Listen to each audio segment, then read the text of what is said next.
இங்கே இருக்கிற எல்லோருக்கும் வணக்கம். இந்த நகைச்சுவை மன்றத்துக்கு நான் இது 6வது தடவையாக வருகிறேன். அவர் ஒவ்வொரு தடவையும் துரை அவர்கள் ரொம்ப மிரட்டி கூப்பிட்டு கொண்டிருக்கிறார் என்னை. எப்படி மிரட்டுவார்னா, நீ வந்து பேசலைன்னா நான் பேச ஆரம்பிச்சிருவேன் அப்படிம்பாரு. அதுக்கு பயந்துக்கிட்டே நான் வந்துடுறதுங்க. அவர் அப்படி தான் இது 6வது தடவையாக அவர் கூப்பிட்ருக்கார். இது எனக்கு என்ன கஷ்டம்னா, இந்த ஒரு கச்சேரி, சங்கீத கச்சேரின்னா அந்த பாடின பாட்டையே திருப்பி பாடலாம், கேட்டுக்கிட்டு இருப்பீங்க. அதுமாரி ராமாயண கதைன்னா திருப்பி அதே ராமாயண கதையை சொல்லலாம், எத்தனை தடவை சொன்னாலும் கேட்கலாம். இந்த நகைச்சுவைன்னு சொல்லும் பொழுது சொன்ன எனக்கு திருப்பி அதே ஜோக்கை சொன்னால் கொஞ்சம் சங்கடமாக இருக்கும். இதுதான் ஏற்கனவே சொல்லியாச்சு அப்படிங்கிற ஒரு இது வந்துடும். அதனால் இந்த வேடிக்கையாக பேசுகிறவங்கள ஒரு தடவை கூப்பிட்டா மறுபடியும் கூப்பிடக்கூடாது அந்த ஜோக்கு. ஏன்னா அந்த கச்சேரிக்காரவங்கள மறுபடியும் கூப்பிடலாம். ஏன்னா அவங்ககிட்ட இப்போ எனக்கு தெரிஞ்ச ஜோக்கெலாம் அவங்ககிட்ட ஏற்கனவே சொல்லியாச்சு, வேறு ஒன்றும் புதுசாக ஒன்றும் கிடையாது. நான் தான் அவர்கிட்ட சொன்னேன், துரைகிட்ட, நான் வந்து ஜோக்குன்னா ஏதோ இந்த வேடிக்கை துணுக்குகள், நகைச்சுவை துணுக்கெல்லாம் எனக்கு தெரிஞ்சதெல்லாம் சொல்லியாச்சு. உங்கள் ஊரில் இவங்க நகைச்சுவை மன்றத்தில் சொல்லிவிட்டாங்க. இனிமேல் என்கிட்ட புதுசாக ஒன்றும் கிடையாது. திருப்பி கூப்பிட்டா நல்லா இருக்காது. அதனால் அதனால தான் என்னை வந்து ஒரு தடவை கூப்பிட்டாங்கன்னா அவங்க மறுபடியும் கூப்பிட்றதில்ல எங்கேயும் அப்படின்னு சொன்னேன். அவர் என்ன சொன்னார் தெரியுமா? நீ சொல்கிறது சரிதான் சார், நீ வந்து ஒரு தடவை கூப்பிட்டா அவங்கள மறுபடியும் கூப்பிட்றதில்ல யாரும். இன்னொரு ரகசியம் தெரியுமா உனக்குன்னார். என்னென்ன? உன் கூட்டத்துக்கு ஒரு தடவை வர்றவங்க மறுபடியும் வர்றதில்லை. அதனால நீ பழைய ஜோக்கே சொன்னாலும் அது புதுசாக தான் தெரியும். அதனால் ஆடியன்ஸ் மாறிக்கிட்டே இருக்காங்க சார், அதனால் நீ அதை பற்றி கவலைப்படாத அப்படின்னு சொல்லி கூப்பிட்டு வர்றாரு. இப்படி தான் பண்ணுறாரு அவர். ரொம்ப கஷ்டப்படுறாரு இதை நடத்துறதுக்கு. தானே ரயில்வே ஸ்டேஷனில் எங்களை கூப்பிடுறதுலேருந்து சாப்பிட வைக்கிறது, வழி அனுப்பி வைக்கிற வரைக்கும் தானே தான் எல்லாம் பண்ணுறாரு. அந்த அளவுக்கு ரொம்ப சிரமப்படுறாரு. இதுக்கு பண்ணி கஷ்டப்பட்டு இந்த நகைச்சுவை பண்ணுறது. நான் கூட அவர் பேரில் பரிதாபப்பட்டு சொல்லுவேன், இது என்னத்துக்கு நீங்கள் இவ்வளோ தூரம் கஷ்டப்படுறீங்க? ஒரு கஷ்டமாக இருந்ததுன்னா 2 மாதத்துக்கு ஒரு தரம் அல்லது 3 மாதத்துக்கு ஒரு தரம் ஒரு கூட்டத்தை நடத்திட்டு போங்க அப்படின்னு சொல்லி பார்த்தேன். இல்லை, இது என்ன தான் இருந்தாலும் நான் நிறுத்த மாட்டேன்னு சொல்லி பிடிவாதமாக அதை பண்ணிகிட்டு இருக்கார். இப்போ என்னை தொடர்ந்து கூப்பிடுறதுக்கு இன்னொரு ரகசியம், இன்னொரு காரணமும் உண்டு. ஏன்னா எனக்கு அவர் பணம்லாம் ஒன்றும் கொடுக்கறதில்ல, சும்மா. அதை விட ஒரு பெரிய காரியம், என்கிட்ட பணம் கேட்கறதும் இல்லை அவர். ஏன்னா யாரை பார்த்தாலும் ஆயுள் மெம்பர் ஆயிடுறீங்களான்னு கேட்பாரு. அது ஏதாவது ஒரு இது ஸ்பான்சர் ஒத்துக்கிறீங்களாம்பாரு. நம்மளை நல்ல வேலை கேட்காம விடுறாரு. அந்த அளவுக்கு போகிறோம்னு சொல்லி நல்லா வந்துட்டு போகிறது, அப்படி தான் வந்துட்டு போயிட்டுருக்கேன். அது ஒரு காரணம். அவர் நல்ல நண்பர், ரொம்ப நெருக்கமாயிட்டார் எங்களுக்கு. அவருடைய குடும்ப விசேஷத்துக்கெல்லாம் வரக்கூடிய அளவுக்கு, இது மாதிரி விழாவுக்குன்னு இல்லாமல் அவர் வீட்டில் ஏதாவது விசேஷம் நடந்தாலும் வந்துட்டு போகிற அளவுக்கு அவரோட பழகிட்டோம். அதனால் அவர் தவிர்க்க முடியறதில்ல. அப்படி அவர் நல்ல நண்பர். அவருக்காக இந்த மனிதநேய மாமணி விருதே கொடுக்குற யோசனையை நான் தான் சொன்னேன் அவர்கிட்ட. வெறும் ஜோக்கு நகைச்சுவை மன்றம்னு நடத்திக்கிட்டு இருக்கோம். ஒவ்வொரு மாதமும் மனிதநேய மாமணின்னு வெளியில் தெரியாமல் யாராவது நல்ல காரியம் பண்ணிக்கிட்டு இருப்பாங்க, அவங்கள தேடி பிடிச்சி ஒரு கௌரவப்படுத்தினா நல்லாயிருக்கும் அப்படின்னு சொன்னேன். அப்படி சொன்னதுக்காக என்ன பண்ணார், எனக்கு முதல்ல கொடுத்துட்டாரு. ஒரு யோசனை சொன்னதுக்கு, அவ்வளோதான். நான் பண்ண ஒரே சேவை ஒரு யோசனை சொன்னது தான். வேறு எதுவும் இவங்க மாதிரி பெரிய முதியோர் இல்லம்லாம் வச்சு நடத்தலை, அடுத்தவங்களுக்கு யாரும் உதவியெல்லாம் பண்ணலை. அதுக்கே ஒரு மனித வினயமாக பெரிய கிரீடம்லாம் வச்சு, அப்போ ரொம்ப வேஷம்லாம் தலையில் கிரீடம் வச்சு என்னென்னமோ ஒரு இது பண்ணி விட்டார். நல்ல வேலை, அந்த கிரீடத்தோடு வெளியில் இறங்கி நடந்தால் எல்லாம் கல் எடுத்துட்டு அடிப்பாங்க, அப்படி வச்சு விட்டார். நல்ல வேலை இவங்களெல்லாம் அது மாதிரி பண்ணாமல் கௌரவமாக அந்த இதை வச்சு கொடுத்தாருப்போம். இவர் அண்ணன், அந்த பெரியவங்க ஐயாவை பற்றி நான் ஏற்கனவே கேள்விப்பட்டிருக்கேன். அது அவரே சொல்லிட்டார் சுருக்கமாக. அவர் ஒருத்தருக்கு 1 லட்சம் பேர் கொடுக்கறது அவர் ஒருத்தருக்கு கொடுக்கறதுக்கு சமம் அப்படிங்கிறது ரொம்ப பொருத்தம். அந்த அளவுக்கு நானும் கேள்விப்பட்டிருக்கேன். அவங்கள பற்றி அவங்க ஐயா சொன்னாங்க. அது மாதிரி அபூர்வமாக தான் இருப்பாங்க. நம்ம எத்தனையோ பேர் பிறக்கிறோம், அது ரொம்ப அபூர்வமாக சில பேர் அது மாதிரி அடுத்தவங்க பேரில் அக்கறை உள்ளவங்களாக இருப்பாங்க. இவர் அண்ணன் நடராஜன் பக்கத்தில் இருக்கார். இவர் என்ன பண்ணாருன்னா, இப்போ எனக்கு அவருக்கு கிட்டத்தட்ட ஒரே வயசு தான். நான் ஆல் இண்டியா ரேடியோவிலேருந்து ரிட்டையர் ஆனேன் 2002. ரிட்டையர் ஆன உடனே எனக்கு என்ன தோணுதுன்னா, பேசாமல் வீட்டில் உட்காந்துக்குவோம், ஏதோ நம்ம உண்டு நம்ம காரியம் உண்டுன்னு பார்த்தா போகிறோம், இனிமேல் என்னத்தை பண்ண போகிறோம், வேறு ஒன்றும் வெளி விவகாரம்லாம் வேண்டாம், நாம் சௌக்கியமாக இருந்தால் போதும் அப்படிங்கிறது தான் எனக்கு வந்தது எண்ணம். இவரும் அப்போ அந்த ரிட்டையர் ஆனார். ஆனால் அப்படி நினைக்கல அவர். இப்போ நாம் சௌக்கியமாக இருந்தால் போதும்னு அவர் நினைக்கல. அதுதான் எனக்கு அவருக்கும் உள்ள வித்தியாசம். அதனால தான் என் கையால் அவர்கிட்ட கொடுக்க சொன்னாங்க. நான் இப்படி நினச்சிருந்தா அவர் கையால் நான் வாங்கியிருப்பேன், அப்படி பண்ணியிருக்கலாம். அவர் என்ன பண்ணார், அவர் ரிட்டையர் ஆகி ஊருக்கு வந்ததுமே யாரையும் கேட்டிருக்காரு, நம்ம பெரியவர் எங்கே, அவர் எப்படி இருக்காரு அப்படின்னு. ரிட்டையர் ஆகி வீட்டுக்கு வர்றார், ஊருக்கு கும்பகோணத்துக்கு பக்கத்தில். நம்ம பெரியவர் ஒருத்தர் இருந்தார் நம்ம ஊரில், அவர் எப்படி இருக்காருன்னு எதுவும் விசாரிச்சிருக்காரு. அப்போ சொன்னாங்களாம், அவர் செத்து போட்டார் ஏற்கனவே அப்படின்னு இருக்காங்க. செத்துட்டாரா, ஏன் செத்து போனார் அப்படின்னு கேட்டிருக்காரு. பசி சாப்பாட்டுக்கு இல்லாமல் செத்தார் அப்படின்னு இருக்காங்க. அப்போ தான் அவர் யோசிச்சிருக்காரு, நம்ம ஊரில் ஒருத்தர் சாப்பாட்டுக்கு இல்லாமல் செத்துருக்காரு, அப்போ நம்ம இவ்வளோ பேர் இருந்து அதுக்கு என்ன அர்த்தம், ஒருவேளை சாப்பாடு கூட போட முடியாமல் போட்டுது அப்படின்னு இவர் மனசுக்குள்ளே அப்போ தான் அந்த எண்ணம் வந்தது. உடனே அவர் யாரையும் எதிர்பார்க்கல. தனக்கு தான் பென்ஷன் பணம், தனக்குன்னு சில இந்த ஓய்வு பணியிலேருந்து ஓய்வு பெறப்போ ரிட்டையர் ஆகிறப்ப கிடைக்கிற பணம்லாம் இருக்குல்ல, அதை வச்சுக்கிட்டு வேறு யாரையும் எதிர்பார்க்காம வர்றவங்களுக்கெல்லாம் சாப்பாடு போடுன்னு சொல்லி சாப்பாட்டுக்கு இல்லாத கஷ்டப்படுறவங்களையெல்லாம் கூப்பிட்டு சாப்பாடு போட ஆரம்பிச்சிட்டார் அவர் வீட்டு தோட்டத்திலேயே. அப்படியே போட ஆரம்பித்து அப்புறம் வந்து தங்க ஆரம்பித்தாங்க. அப்புறம் அவங்களுக்கு தங்கறதுக்கு வசதி பண்ணி கொடுத்தாரு. இப்படி படிப்படியாக அதை வளர்ந்து அதை பற்றி இப்போ பல பேர் கேள்விப்படுறவங்கெல்லாம் உதவி பண்ண ஆரம்பிச்சிட்டாங்க, நிறையா உதவி பண்ண ஆரம்பித்தாங்க. அங்கே கும்பகோணத்தில் உள்ள டாக்டர்கள்லாம் இலவசமாக வந்து வைத்தியம் பண்ண ஆரம்பித்தாங்க. அவங்களுக்கு கட்டில் இல்லை மெத்த இல்லைன்னா அதெல்லாம் வந்து நான் வாங்கி தரேன் அப்படின்னு சில பேர் வாங்கி கொடுக்க ஆரம்பித்தாங்க. அப்துல் கலாம் அவர் உதவி பண்ண ஆரம்பித்தார். அங்கே இருக்கிற எம்பி மணிசங்கர் ஐயர் அவருடைய ஃபண்டில் கட்டடம்லாம் கட்டி கொடுக்குறேன் அப்படின்னு சொல்லி இப்படி அதுக்கப்புறம் பல பேர் வந்து எல்லா உதவியும் பண்ணி இப்போது எந்த சிரமமும் இல்லாமல் அதை நடத்திட்டு இருக்காருன்னா எல்லாருக்கும் வேலைக்கு நல்ல சாப்பாடு போட்டு இப்போ பல முதியவர்களுக்கு அவங்களுக்கு ஆதரவு இல்லைங்கிற நினைப்பு வராமல் இவரே எல்லாம் பார்த்துக்கிட்டு இருக்காரு. அங்கே இந்துக்கள் இருக்காங்க, முஸ்லீம்கள் இருக்காங்க, கிறிஸ்தவர்கள் இருக்காங்க. அந்தந்த முறைப்படி அது அந்த ஊரில் சுடுகாட்டில் கூட நம்ம இடம் கொடுக்க மாட்டாங்க, தகராறு வந்துடும். உங்களுக்கு தெரியும், இன்னொரு ஜாதிக்காரன் இல்லை இன்னொரு மதத்துக்காரங்கள சுடுகாட்டில் இடம் இருக்காது, பெரிய தகராறு வந்துடும் ஊரில். அதனால் பார்த்தாரு, இது என் இடத்துலையே புதைங்கன்னு சொல்லி இவரே இவருடைய நிலத்திலேயே எல்லாரையும் இறந்தவங்களும் புதைச்சிட்டு இருக்காரு. அந்த அளவுக்கு இவர் ஒரு பகுத்தறிவு சிந்தனையாளர் வேறு. அதனால் அவர் ஈரோட்டில் பரிசு வாங்குறத ரொம்ப பெருமையாக நினைப்பார். அந்த அளவுக்கு அவர் பகுத்தறிவு சிந்தனையாளர், பெரியார் கொள்கையில் ஈடுபாடலாம்.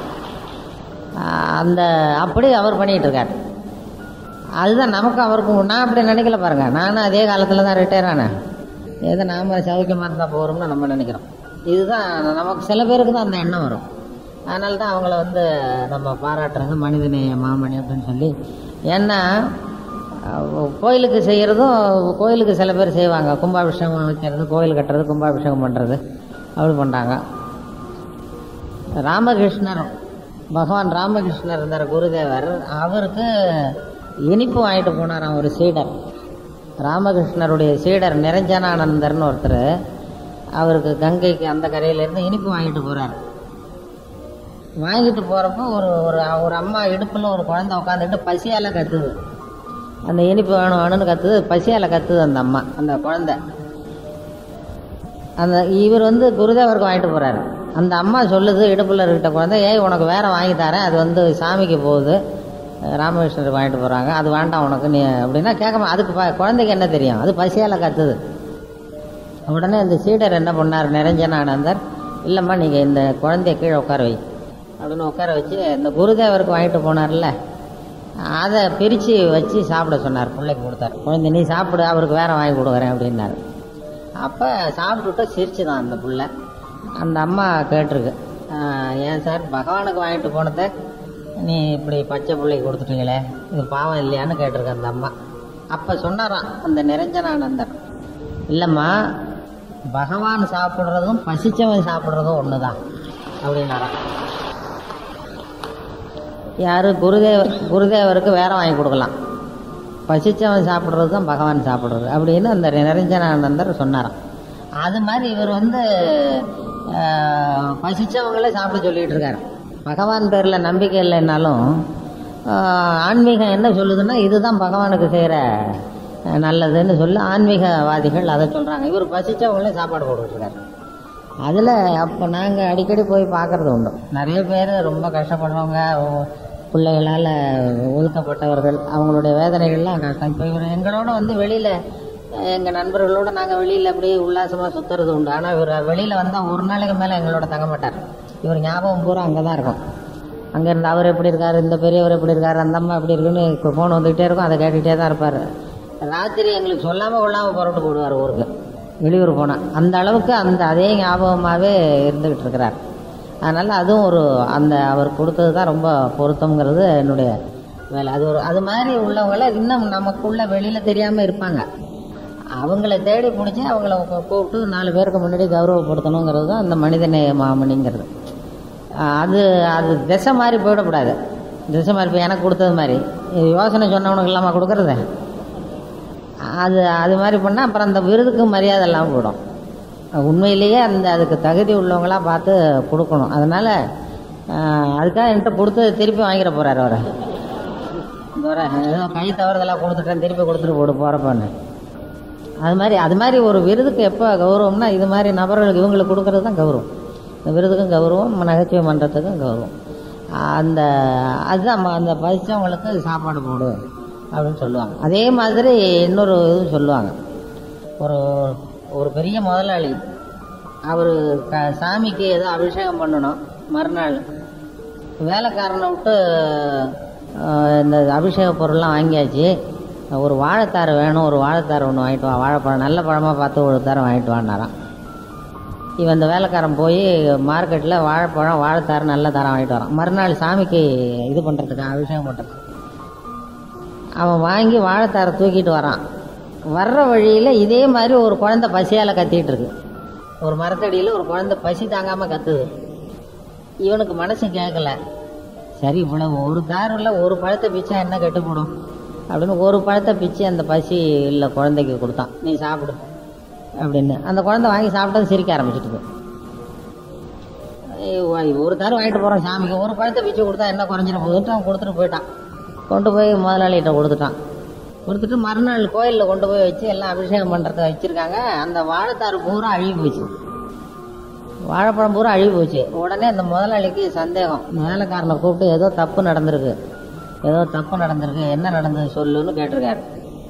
அப்பா அவன் சொல்லிவிட்டான், ஒன்றும் இல்லை, நேற்று வாங்கிட்டு வரும்பொழுது பசியால் ஒரு குழந்தை கத்திக்கிட்டு இருந்து ஒரு பழத்தை பிச்சு கொடுத்துட்டேன், அதுதான் நடந்ததுன்னு. அவருக்கு கோவம் வந்துட்டுது. நீ அப்படி இருந்தால் வேற வாங்கி கொடுக்கலாம்ல, சாமிக்கு வாங்கிட்டு வந்ததை போய் எதுக்கு பிச்சு கொடுத்த குழந்தைக்கு அப்படின்னு அவர் கண்ணா முன்னாடி திட்டுனாரு. இப்போ பாருப்பா, அப்படி தப்பு நடந்து போச்சு, எல்லா பழமும் அழுகி போச்சு, தெய்வ குத்தம் நடந்துட்டுது அப்படின்னு சொல்லி கத்துறாரு.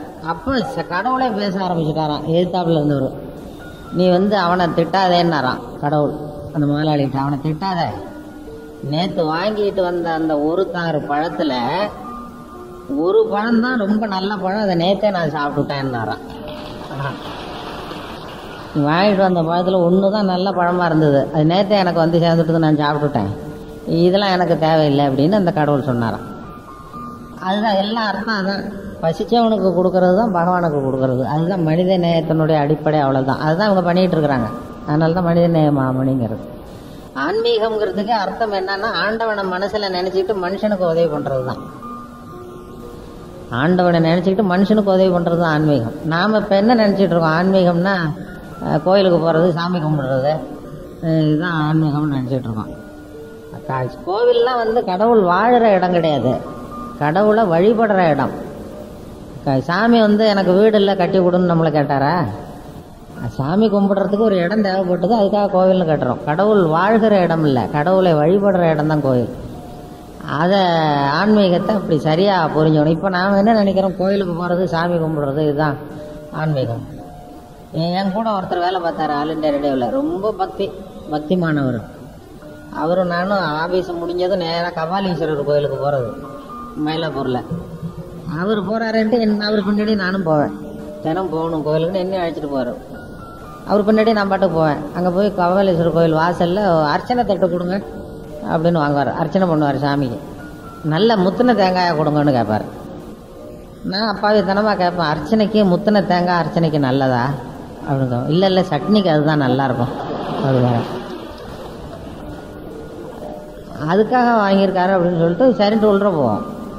உள்ள போய் சன்னதியில் தட்டு அர்ச்சனை தட்டை கொடுத்துட்டு ரொம்ப பக்தி, ரொம்ப அக்கறையாக சாமியை கவனிச்சுக்கிட்டே இருப்பார். நான் ஏதாவது பேசினாலும் என் பக்கம் திரும்பி பதில் சொல்ல மாட்டார், அங்கேயே கவனிச்சிக்கிட்டு இருப்பார். என்ன அவ்வளவு அக்கறையாக சாமியை பார்க்குறீங்களே, என்னன்னா ஒன்றும் தட்டு மாறிடக்கூடாது இல்லையா அப்படிமார். இதுதான் இன்னைக்கு ஆன்மீகம்ங்கிறது இப்படி தான் நடந்துக்கிட்டு இருக்கு. இது என் கூட என் மேலே பார்த்தவர் ஒருத்தர், அவர் அப்படி தான் பண்ணுவார். இதுதான் பக்தி, இன்னைக்கு ஆன்மீகம். ஆனால் உண்மையான ஆன்மீகம் பக்திங்கிறது பைசவனுக்கு சோறு போடுறது தான். இதுதான் உண்மையான பக்தி ஆன்மீகம். அதனால் இவர் பகுத்தறிவாதியாக இருந்தாலும் என்னுடைய கண்ணுக்கு இவர் ஆன்மீகவாதி. ஏன்னா பைசவனுக்கு சோறு போடுறாரு. அதுதான் அது மாதிரி நாம் அதை நல்லதை எடுத்துக்கணும். நல்ல காரியங்கள் நல்லதெல்லாம் பண்ணணும். ஏன்னா இந்த மனித நேயம்ங்கிறது நிறைய பேர். இப்போ என்எஸ் கிருஷ்ணன் இருந்தார்ல, கலைவாணர் என்எஸ் கிருஷ்ணன் ஒரு நடிகரில் அப்படி ஒரு மனித நேயம் உள்ள ஆளை பார்க்கறதுக்காக இந்த பக்கம் தான் கோயம்புத்தூர் பக்கம் ஏதோ ஒரு ட்ராமாவில் நடிக்கிறதுக்காக வந்திருக்காரு ஒரு தடவை. கலைவாணர் என்எஸ் கிருஷ்ணன் இப்போ நடிக்கும் பொழுது கோயம்புத்தூரில் தங்கியிருக்காங்க. அப்போ கோயம்புத்தூருக்கு பக்கத்தில் ஏதோ ஒரு சின்ன கிராமத்தில் அவங்க நாடக குழுவை சேர்ந்த ஒருத்தருக்கு பொண்ணுக்கு கல்யாணம். ஒரு பொண்ணுக்கு கல்யாணம். அந்த பொண்ணோட அப்பா இவங்க நாடக குழுவில் நடிச்சிட்டு இருக்கிறவர் ஒருத்தர் கோயம்புத்தூரில் தங்கியிருக்காங்க. போய் நம்ம இவனோட பொண்ணுக்கு இன்னைக்கு கல்யாணம் இல்லை, போய் விசாரிக்கணும்ப்பா, கிளம்பு அப்படின்னு சொல்லி ஒரு காரை எடுத்துக்கிட்டு என்எஸ் கிருஷ்ணன் புறப்படுறார். நான் ட்ராமா குரூப்பில் நடிக்கிறவன், அவன் பொண்ணு கல்யாணம், அவனுக்கு ஏதாவது பண்ணணும்னு சொல்லி ஒரு 2000 ரூபாய்க்கு என்னமோ நகையெல்லாம் பண்ணி ஒரு கிஃப்ட்டு, ஒரு பரிசு பொருள் எடுத்துக்கிட்டு நேராக காரில் போய் அந்த கிராமத்துக்கு போகிறாங்க. தேடிக்கிட்டு போனால் அந்த கிராமத்தில் வாழை மரம்லாம் கட்டி ஒரே ஜெய்ஜன் இருக்குது. காரை நிறுத்தி விட்டு உள்ள இறங்கினதும் என்எஸ்கே வந்துட்டார், கலைவாணர் வந்துட்டாரு, கிடுகிடுன்னு கூப்பிட்டு போய் உள்ள போய் உட்கார வச்சுட்டாங்க. ஒரு 2000 ரூபாய்க்கு சாமான்லாம் வாங்கி வச்சுக்கிட்டு உட்காந்துருக்காரு. பார்த்ததும் அப்புறம் கொஞ்ச நேரம் கழித்து பக்கத்தில் கூட இருந்தவங்க, அண்ணே இது நம்ம கல்யாண வீடு இல்லைண்ணே, இது வேற ஒரு வீடு, நாம் வீடு அடுத்த தெருவில் இருக்குது, இது வேற எங்கேயோ உட்காந்துட்டோம், நம்ம மெதுவாக சொல்லிவிட்டு அங்கே போயிடலான்னு அப்படின்னு கூப்பிட்ருக்காங்க. அப்போ சொன்னாரா என்எஸ் கிருஷ்ணன், இருக்கட்டும்டா, இதுவும் நம்ம பிள்ளை தான், இதுவும் நம்ம பொண்ணு தான் அப்படின்னு சொல்லி வாங்கிட்டு வந்த பரிசை அந்த பொண்ணுக்கே கொடுத்துட்டு போய் உட்காந்தாங்கல்ல, அந்த பொண்ணு மாப்பிள்ளைக்கு கொடுத்துட்டு வாழ்த்திவிட்டு அவனுக்கு நம்ம ஆளுக்கு அப்புறம் வாங்கி கொடுத்துக்கலாம் ஏதாவது வாடா அப்படின்னு சொல்லிவிட்டு அப்புறம் போய் அவனுக்கு போய் வாழ்த்தி விட்டு போனார். இதுதான் மனித நேயம்ங்கிறது. நம்ம ஊர்லேயே இதுமாரி வாழ்ந்து காட்டியிருக்கிறாங்க நிறைய பேர். இப்போ நாமெல்லாம் சொல்லாமல் கொள்ளாமல் வந்துடும். அப்படி இருக்க தவறி போனால் இங்கே என்னத்துக்கு அனாவசியமாக கொடுக்கணும் அப்படின்னு சொல்லி வேணா சாப்பிட்டு வருவோம், இருந்து வந்துட்டோம், ஒரு வேளை சாப்பிட்டு போவோம் அப்படின்னு சொல்லி அதையா கண்டுக்க போகிறாங்க அப்படின்னு சொல்லி அதுதான் செய்வோம். மனித நேயம்ங்கிறது அந்த கலைவாணர் அது மாதிரி. அதே மாதிரி ஒரு பெரிய கால்பந்து வீரர் சென்சோ அப்படின்னு சொல்லி அவர் கோல்ஃப் விளையாட்டு வீரர் வெளிநாட்டில், அவருக்கு ஒரு பரிசு என்எஸ்கே மாதிரி அவர் அங்கே இருந்திருக்காரு. அவருக்கு ஒரு பெரிய பரிசு கிடைச்சிருக்கு, பணம். அந்த பணத்தை வாங்கிட்டு வராரு வெளியில், விழாவிலேருந்து இது மாதிரி மண்டபத்திலேருந்து வரும்பொழுது வெளியில் ஒரு அம்மா தவிச்சுக்கிட்டு இருக்கு, ஒரு பிச்சை எடுத்துக்கிட்டு, நான் சாப்பாட்டுக்கு வழி இல்லை, ஏதாவது கொடுங்க, சாப்பாட்டு வழி இல்லை, குழந்தை என் குழந்தை ஆஸ்பத்திரியில் சாவ கிடக்கு, அதுக்கு ஏதாவது பணம் இருந்தால் கொடுங்கன்னு யாரையோ கேட்டுக்கிட்டு இருக்கு. அது குழந்தை ஆஸ்பத்திரியில் சாவ கிடக்கு, மருந்து வாங்குறதுக்கு பணம் இல்லை அப்படின்னு அங்கே வெளியில் கத்திக்கிட்டு இருக்கு. இவர் பரிசு வாங்கிட்டு போனார்ல, அந்த பணம் கொடுத்துருக்காங்க அவர் அவ்வளவு பணத்தையும் அந்த பொண்ணுகிட்ட கொடுத்து, நீ போய் அந்த குழந்தைக்கு, உன் குழந்தை ஆஸ்பத்திரியில் சாவ கிடக்குங்கிறிய, அதுக்கு வாங்கி கொடு மருந்துன்னு சொல்லிவிட்டு போயிட்டார் அந்த சென்சோங்கிற விளையாட்டு வீரர். போயாச்சு. மறுநாள் என்னாச்சுன்னா அதுக்கப்புறம் ஒரு செய்தி அவர்கிட்ட ஓடி சொல்கிறாங்க, அண்ணே நேற்று கொடுத்தே ஒரு பொண்ணுகிட்ட போனால் அது பொய், அதுக்கு ஒரு பிள்ளையே கிடையாது, அந்த பிள்ளை ஆஸ்பத்திரிலையும் இல்லை, அது சாவ கிடக்குதுன்னு சொன்னதும் தப்பு, பொய், உன்னிட்ட பொய் சொல்லிவிட்டு பணம் வாங்கிட்டு போட்டுது அப்படின்னு சொல்லியிருக்காங்க. அப்போ அவர் சொன்னாராம், இப்போதான்டா எனக்கு ரொம்ப சந்தோஷமாக இருக்குன்றிருக்காரு. ஏன்னா நிஜமாவே ஒரு புள்ள சாவ கிடக்கல இல்லை, அந்த சந்தோஷம் எனக்கு போகிறோம்னாராம். நிஜமாக ஒரு புள்ள சாவ கிடக்குதுன்னு நேற்று சங்கடமாக இருந்தது, அது பொய்ன்னு சொன்னீல, அது எனக்கு சந்தோஷமாக இருக்குடா, அதை விட என்ன வேணும் நமக்கு சந்தோஷம் அப்படின்னு சொல்லிட்டு அவர் போனார். இப்போ நான் சொல்கிறதெல்லாம் உண்மையாக நடந்தது, கற்பனை பண்ணதில்லை. இப்படிலாம் ஒவ்வொருத்தர் வாழ்ந்து அவங்கவுங்க இது பண்ணி காட்டியிருக்கிறாங்க. மகாவீரர் அப்படி தான் நடந்தார். மகாவீரர் ஜெயந்தி 7ஆம் தேதி என்னமோ தெரில, ஜெயின மாதம். மகாவீரர் வந்து எல்லாத்தையும் விட்டுட்டு போனார். பெரிய வசதியான குடும்பம், எல்லாத்தையும் விட்டுட்டு வீடு வாசல் எல்லாத்தையும் திறந்துட்டு கடைசியாக ஒரு துணியை மட்டும், ஒரு பட்டு வேஷ்டி, ஜருகை வேஷ்டி எடுத்து இடுப்பில் கட்டிக்கிட்டு, அதுதான் இருந்தது ஒரு துண்டு, அந்த துண்டை எடுத்து கட்டிக்கிட்டு வெளியில் கிளம்பிட்டார். எல்லாம் வேண்டாங்க. வெளியில் வந்ததுக்கு அப்புறம் ஒருத்த வந்து ஐயா எனக்கு ஏதாவது கொடுங்கன்னு கையை நீட்டிருக்கான். இவர் இடுப்பில் கட்டினார்ல, கட்டினதை எடுத்து அதை பாதியாக கிழிச்சு, வேற ஒன்றும் இல்லை கையில், அந்த துணியை பாதியாக கிழிச்சு இதை நீ வச்சுக்கடா அப்படின்னு சொல்லிட்டு பாதி துணியை கட்டிக்கிட்டு அவர் காட்டுக்கு போயிட்டார் மகாவீரர். இவன் அந்த பாதி துணியை எடுத்துக்கிட்டு மார்க்கெட்டுக்கு போயிருக்கான். அந்த ஆள் அங்கே போய் மார்க்கெட்டில் கொடுத்தா, இது ரொம்ப விலை வசந்த துணியாச்சே, இது இன்னொரு பாதி எங்கடான்னு கேட்டிருக்காங்க கடையில். அது கொடுத்தீங்கன்னா அது நல்ல விலை கொடுத்து அதையும் எடுத்துக்கிறேன், இந்த ஜருகை இந்த துணி வந்து ரொம்ப விலை வசந்தது, இது எவ்வளோ விலையாக இருந்தாலும் நான் கொடுத்து அடுத்த பாதியும் கொடுத்தீங்கன்னா நான் வாங்கிக்கிறேன் அப்படின்னு அந்த கடைக்காரர் சொல்லியிருக்காரு. உடனே இவனுக்கு அந்த ஆள் பாதி கழிச்சுட்டு காட்டுக்கு தான் போயிருக்காரு. அதை எப்படியாவது போய் அதையும் கிளப்பிட்டு வந்துடணுன்ட்டு நேராக போயிருக்காரு. நான் கொண்டு வந்துடுறேன். அதை என்ன காட்டுக்கு போனால் அங்கே மகாவீரர் அந்த இடுப்பில் அந்த துணியை கட்டிக்கிட்டு அவர் பாட்டுக்கு நிஷ்டையில் இருக்கார், கண்ணை மூடிக்கிட்டு. இந்த ஆள் போய் மெதுவாக அவருக்கு தெரியாமல் அந்த துண்டை எடுத்துகிட்டு வர்றதுக்காக போகிறான். போய் அவர் பாட்டு அவர் இடுப்பில் இருக்கிற துண்டை எடுத்துட்டான். எடுத்துக்கிட்டு அவர் அதை பற்றி அவர் அந்த ஞாபகமே இல்லை, அவர் பாட்டுக்கு நிஷ்டையில் இருக்கார். அந்த துண்டை வந்துட்டு திரும்பி வந்தான். திரும்பி வந்து காலில் முள் குத்திச்சு. காலில் முள் குத்தினது ஆண் கத்திருக்கான். அப்போ தான் அவர் என்ன சத்தம் கேட்குதுன்னு கண்ணை திறந்து பார்த்துருக்கார் மகாவீரர். திறந்து பார்த்தா முள் குத்திருக்கு. இவன் கையில் துண்டு, இவர் இடுப்பில் இருந்த துண்டு அவன் கையில் இருக்கு. அப்போ மகாவீரர் நினைச்சாராம் மனசில், ஆஹா இந்த பாதி துண்டு மேலே நான் வச்ச ஆசை அவனை திருடனாக்கி விட்டுதே அப்படின்னு நினச்சாரான். இந்த பாதி துண்டு மேலே நான் வச்ச ஆசை ஒரு மனுஷனை திருடனாக்கிட்டுதே அப்படின்னு சொல்லி அவர் வருத்தப்பட்டாராம். அதுதான் மனித நேயங்கிறது.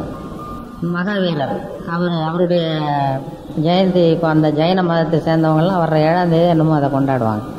இப்படி எல்லாரும், எல்லா மதத்தை சேர்ந்தவங்க எல்லாரும் மனித நேயங்கிறது எல்லாருக்கும் அடிப்படையில் உள்ளது தான். அதை அடையாளம் கண்டுபிடிச்சி நாம் வந்து வெளியில் கொண்டுகிட்டு வரணும். இந்த மாதிரி இந்த நகைச்சுவை மன்றம்ங்கிறதுனால இது வந்து மனித நேயம் உள்ளவங்க தான் சிரிக்க முடியும், வாய் விட்டு சிரிக்க முடியும். இல்லைன்னா மனசில் 1000 கெட்ட எண்ணத்தை வச்சுக்கிட்டு இருக்கிறவங்களுக்கு சிரிப்பு வராது. அதனால் இப்போ எனக்கு சிரிப்பு வரலன்னா நானும் அப்படிப்பட்ட ஆள் நினச்சிக்காதீங்க. எனக்கு இன்னும் வரமாட்டேங்குது, அது தெரில. இது என்ன ஒரு கூட்டத்தில் வேலூரில் ஒரு கூட்டம் நடந்தது. நான், கவிக்கோ அப்துல் ரஹ்மான், இவர் சுரதா, கவிஞர் சுரதா,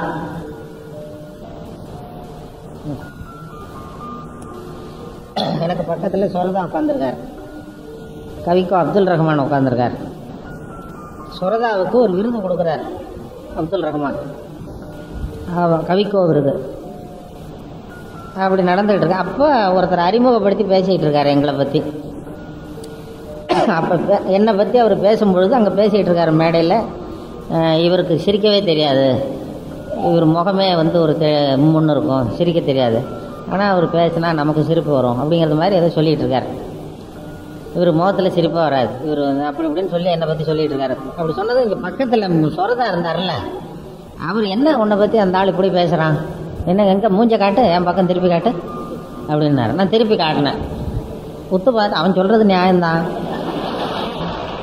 அப்படின்னாரு. அவன் சொல்கிறது நியாயம்தான் அப்படின்னு சொல்லிவிட்டு சிரிச்சார். அப்புறம் நான் ஏதாவது வருத்தப்படுவேன்னு நினச்சாரா என்னமோ தெரில, நான் ஏதாவது வருத்தப்படுவேன்னு சுரதா நினச்சிருப்பார் போல் இருக்கு. அப்புறம் சொன்னார், இந்த மாதிரி நீ ஒன்றும் கவலைப்படாத, நீ உனக்கு சிரிப்பு வரல, நீ சிரிக்க மாட்டேங்கிறன்னு யார் சொன்னாலும் கவலைப்படாத.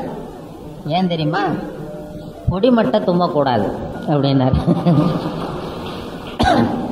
சுரதா வந்து எனக்கு சொன்ன ஆறுதல், பொடிமட்டை தும்மக்கூடாதான், அதை போடுறவங்க தான் தும்மணுமா, அதனால் நீ பொடிமட்டாவே இருந்துட்டு போ அப்படிங்கிறது சுரதா சொல்லி கொடுத்த ஒரு அறிவுரை.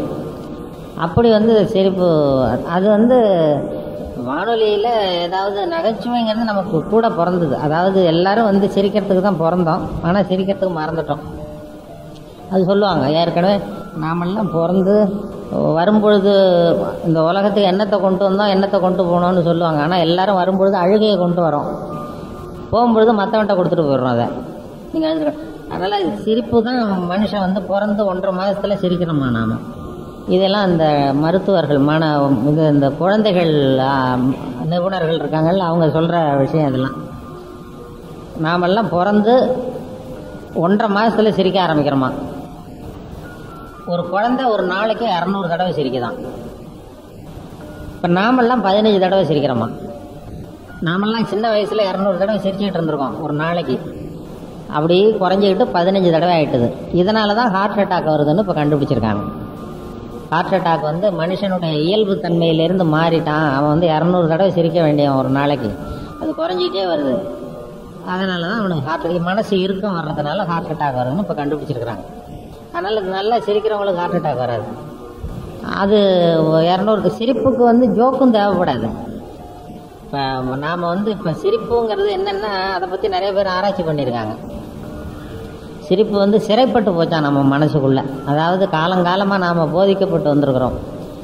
அதாவது ஒரு முதலாளிக்கு முன்னாடி தொழிலாளி சிரித்தா மரியாதை குறைச்சால், ஒரு வாத்தியாருக்கு முன்னாடி பையன் சிரித்தா மரியாதை குறைச்சால், ஒரு ஆஃபீஸருக்கு முன்னாடி பியூனு சிரித்தா மரியாதை குறைச்சால், இப்படி சொல்லி சொல்லி சிரிக்கிறதுங்கிறது ஒரு மரியாதை குறைவான செயல் அப்படின்னு காலங்காலமாக நாம் போதிக்கப்பட்டு வந்திருக்கிறோம்.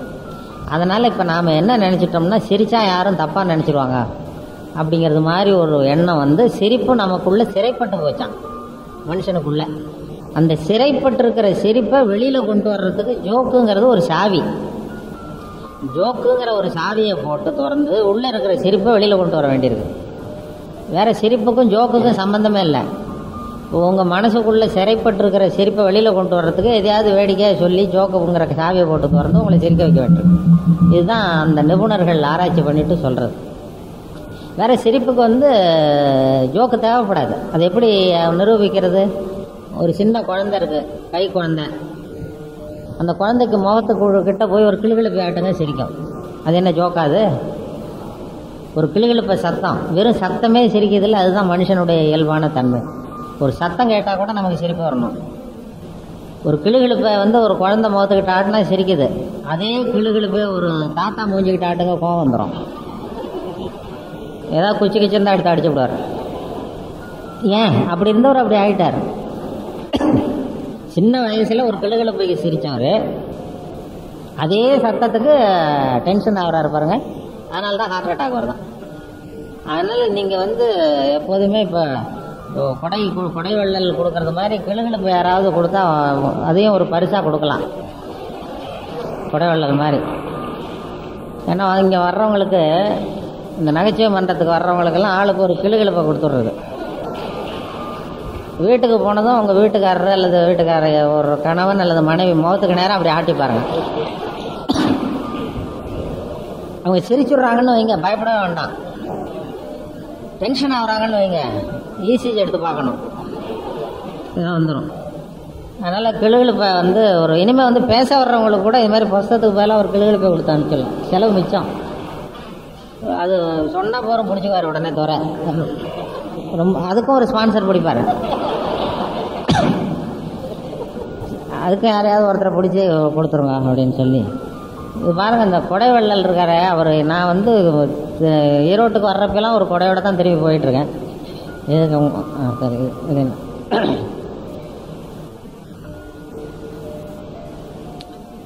எங்கள் வீட்டில் வரிசையாக அப்போ கொடை மாட்டி வச்சுருக்கேன். எல்லாம் ஈரோட்டில் ஒரு கொடை வெள்ளல் கொடுத்தது. அதை கொண்டு போய் வரிசையாக மாட்டி வச்சுருக்கேன். நல்ல மழை காலத்தில் ரொம்ப உபயோகப்படுது. யாராவது வீட்டுக்கு வந்தால் கூட இப்போ நீங்கள் தாராளமாக எடுத்துகிட்டு போங்க, எடுத்துகிட்டு போய் கொண்டு வந்து கொடுங்க அப்படின்னு சொல்லி. ஏன்னா நிறையா இருக்குல்ல கொடை. அப்படி ஒரு தாராள மனசு அவரால் நமக்கும் வந்துடுது பாருங்கள். என்ன ஒரு கஷ்டம், அவர் வந்து இந்த அர்த்தராத்திரியில் கொடையை பிடிக்க சொல்கிறார் இங்கே. அது ஒரு மாதிரியாக இருக்குது. இந்த இருட்டு நேரத்தில் கொடையை விரித்து, அது சும்மா விரிக்காமே கொண்டு வந்து கையில் கொடுக்கலாம். வச்சு அப்படி பிடிச்சிக்கிட்டு அது படம் வேறு பிடிச்சிக்கிட்டு என்ன பண்ணி அதை பார்க்கறதுக்கு ஒரு மாதிரியாக இருக்கும். அதான் பண்ணுறாரு. இருந்தாலும் அவரை வந்து மறக்க முடியாது. நிறைய அவர் குடை வள்ளல்ங்கிறது மாதிரி குடை வள்ளல் வேணா அவர் கொடைக்கு பதிலாக இனிமேல் கிளுகிழப்பை கொடுக்கறதுக்கு ஆரம்பிக்கலாம். அடுத்த இன்னும் கொஞ்சம் நல்லாயிருக்கும். அது மாதிரி அந்த சிரிப்பு வந்து மன இறுக்கம் வந்து தான் இதய நோய்க்கு காரணம். இதய நோய் இப்போ யாருக்கு வர்றது இல்லைன்னா பைத்தியக்காரனுக்கு வர்றதே இல்லை. அது டாக்டர்கள் சொல்கிற குறிப்பு. பைத்தியம் பிடிச்சவனுக்கு ஹார்ட் அட்டாக் வந்ததே கிடையாது. பைத்தியம் பிடிச்சவனுக்கு ஏன்னா அவனுக்கு டென்ஷன் கிடையாது.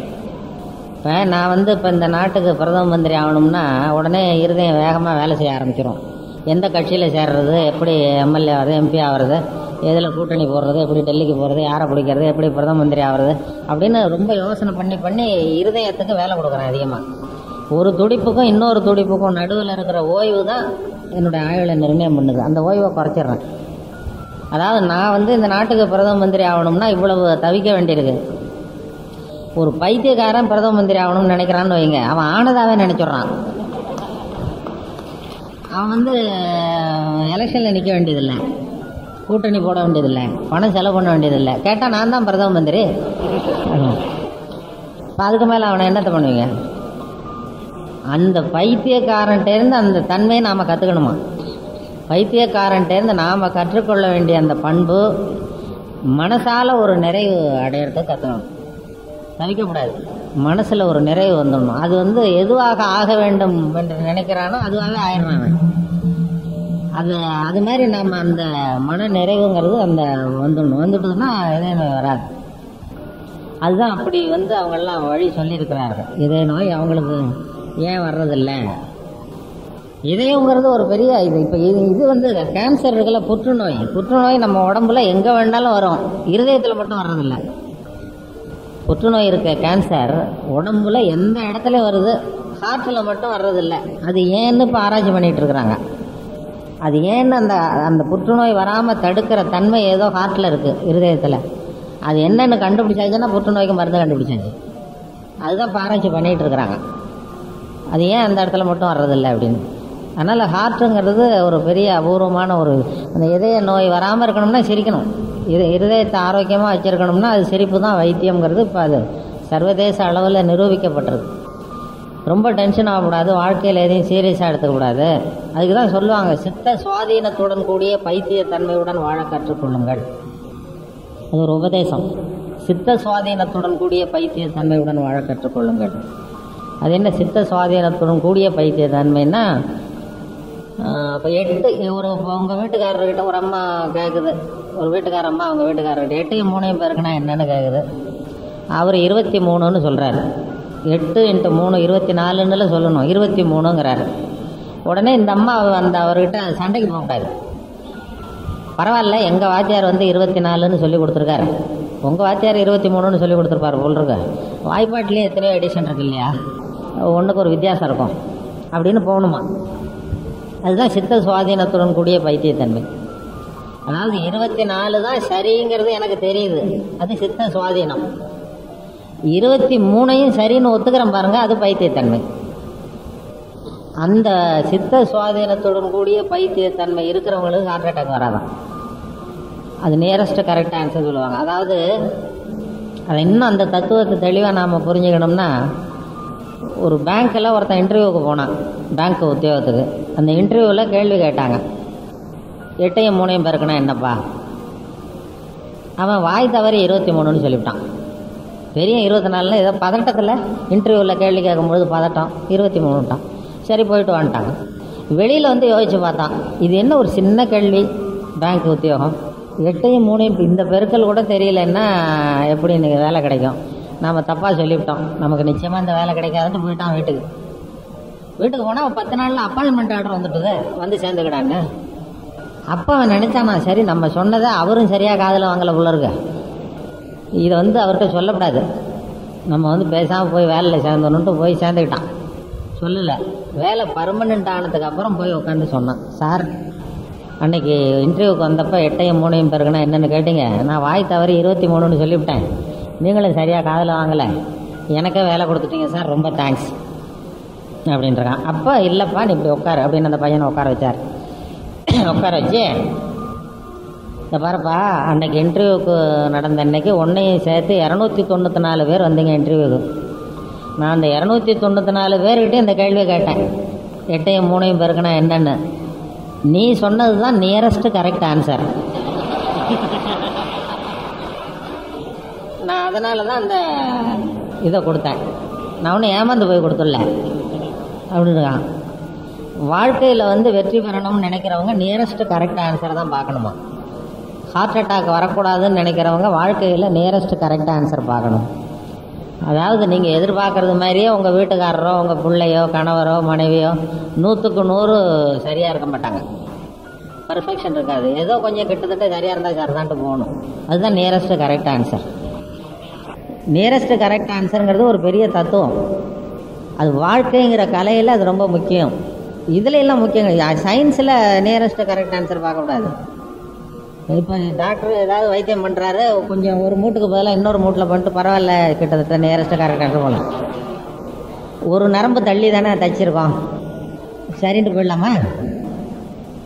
சயின்ஸில் வந்து துல்லியம்தான் முக்கியம். வாழ்க்கைங்கிற கலையில் நியரஸ்ட் கரெக்ட் ஆன்சர் தான் முக்கியம். அப்போ தான் வாழ்க்கையை வந்து நாம் அனுபவிக்க முடியும். ரொம்ப பர்ஃபெக்ஷன் பார்த்துக்கிட்டு இருந்தோம்னா வாழ்க்கையில் அது வந்து டென்ஷனை உண்டு பண்ணும், ஹார்ட் அட்டாக் வரும். அதனால தான் சிரிக்கிறத அதுக்கு ஒரு மருந்தாக இது பண்ணுறது. பர்ஃபெக்ஷனுங்கிறது ஒன்றும் அது மாதிரி பார்க்கக்கூடாது. அதே மாதிரி எதுவும் உலகத்தில் அழகு கிடையாது. தத்துவம் என்னென்னா, அழகாக இருக்கிற பொருளை நீங்கள் விரும்புவதில்லை. அழகாக இருக்கிற பொருளை நீங்கள் விரும்புவதில்லை, நீங்கள் விரும்புகிற பொருள் அழகாக இருக்கிறது. அதான் உண்மை. உலகத்தில் எது எது எப்படி இருக்கணுமோ அது அது அப்படி தான் இருக்கு. அதில் அழகு இல்லைங்கிறதெல்லாம் நாம உண்டு பண்ணது. நமக்கு அது பேரில் பெரிய இருந்தால் அழகுன்னு சொல்கிறோம், இல்லைன்னா அது அழகாக இல்லைன்னு சொல்கிறோம். நம்மக்கிட்ட இருக்கிற விருப்பத்தை பொறுத்தது அது. இப்போ ஒரு நீக்ரோ குழந்தை நமக்கு அசிங்கமாக தெரியுது, அந்த குழந்தையோட அம்மாவுக்கு அது அழகாக தெரியுது. ஏன் அந்த அம்மாவுக்கு அந்த குழந்தைய பிடிக்குது. அதனால் நீங்கள் விரும்புகிற பொருள் அழகாக இருக்கிறது. அதனால் எந்த அளவுக்கு இந்த உலகத்தையும் மற்ற மனிதர்களையும் மனித நேயத்தோடு விரும்ப ஆரம்பிக்கிறோமோ அப்போ இந்த உலகம்லாம் அழகாக தெரியும், பார்க்குறவங்களாம் நமக்கு அழகாக தெரிவாங்க. அது மாதிரி தான் அந்த வாழ்க்கையை வந்து நம்ம வந்து அனுபவிக்கிறதுக்கு கற்றுக்கணும், வாழ்க்கையை வந்து இது பண்ண கற்றுக்கணும் அப்படின்னு சொல்லுவாங்க. அதனால் இந்த ஜோக்கு இது மாதிரி நகைச்சுவை உணர்வை வளர்க்குறதுக்கு இப்போ நிறையா உலகம் பூரா என்னென்னோ பண்ணிகிட்ருக்குறாங்க. சும்மாவே சிரிக்கிறாங்க, கூட்டமாக கூடி நின்று. இப்போ மெட்ராஸில் கூட பீச்சில் ஒன்று சிரிச்சுக்கிட்டு இருக்கிறாங்க. இந்த டிவியில் கூட இப்போ போட்டாங்க, வேறு ஏதோ ஒரு ஊரில் சிரிக்கிறாங்கண்ணா, எல்லாம் சிரித்து அது ஒரு வைத்தியமாகவே வந்துட்டுது சிரிப்பு. எனக்கு நான் வந்து ரேடியோவில் இந்த இன்று ஒரு தகவல் சொல்லி கடைசியில் ஒரு சிரிப்பை சேர்த்து விட்டது. அது கொஞ்சம் பிரபலமாகிட்டுது. ஏன்னா ஒரு விஷயத்தை சொல்லிவிட்டு கடைசியில் ஒரு வேடிக்கை எதையாவது சொன்னால் அந்த நகைச்சுவைங்கிறது அது ஒரு பெரிய எஃபெக்டிவாக வந்தது. அதனால் பிரபலமாச்சு. அது ஏன் அது கடைசியில் சேர்க்குற பழக்கமே அது வந்து கோயம்புத்தூரில் நான் படிக்கும்பொழுது ஏற்பட்டது. கோயம்புத்தூரில் விவசாய கல்லூரியில் படிச்சுக்கிட்டு இருந்தேன் 1965 கோவை விவசாய கல்லூரி. அப்போ அக்ரிகல்ச்சுரல் ஸ்டாட்டிஸ்டிக்ஸ்னு ஒரு பாடம், அது ரொம்ப போர் அடிக்கும். அந்த பாடத்துக்கு யாரும் போய் உட்கார மாட்டோம். அந்த கிளாஸில் வாத்தியாரும் கவலைப்பட மாட்டார். 10 பேர் உட்காந்தா அவங்கள வச்சு பாடம் நடத்திட்டு அவர் பாட்டு போயிடுவார். ஏன்டா வரலைன்னு கேட்க மாட்டார். ஏன்னா அந்த பாடம் அவ்வளோ போர். அந்த அக்ரிகல்ச்சுரல் ஸ்டாட்டிஸ்டிக்ஸ், வேளாண்மை புள்ளியியல், இதுக்கு அவர் ஒரு புதுசாக ஒரு வாத்தியார் வந்தார். அவர் என்ன பண்ணார், அவர் ஒரு டெக்னிக்காக கடைப்பிடிச்சார். ஒரு அரை மணி நேரம் பாடம் நடத்திவிட்டு கடைசியில் ஒரு ஜோக்கு சொல்கிறது. அரை மணி நேரம் பாடம் நடத்துவார். ஒவ்வொரு கிளாஸ்லேயும் கடைசியில் அருமையாக ஒரு ஜோக்கு சொல்லுவார். ஏதாவது வெளிநாட்டு பத்திரிகையில் படிச்சுட்டு வந்து சொல்லுவார்.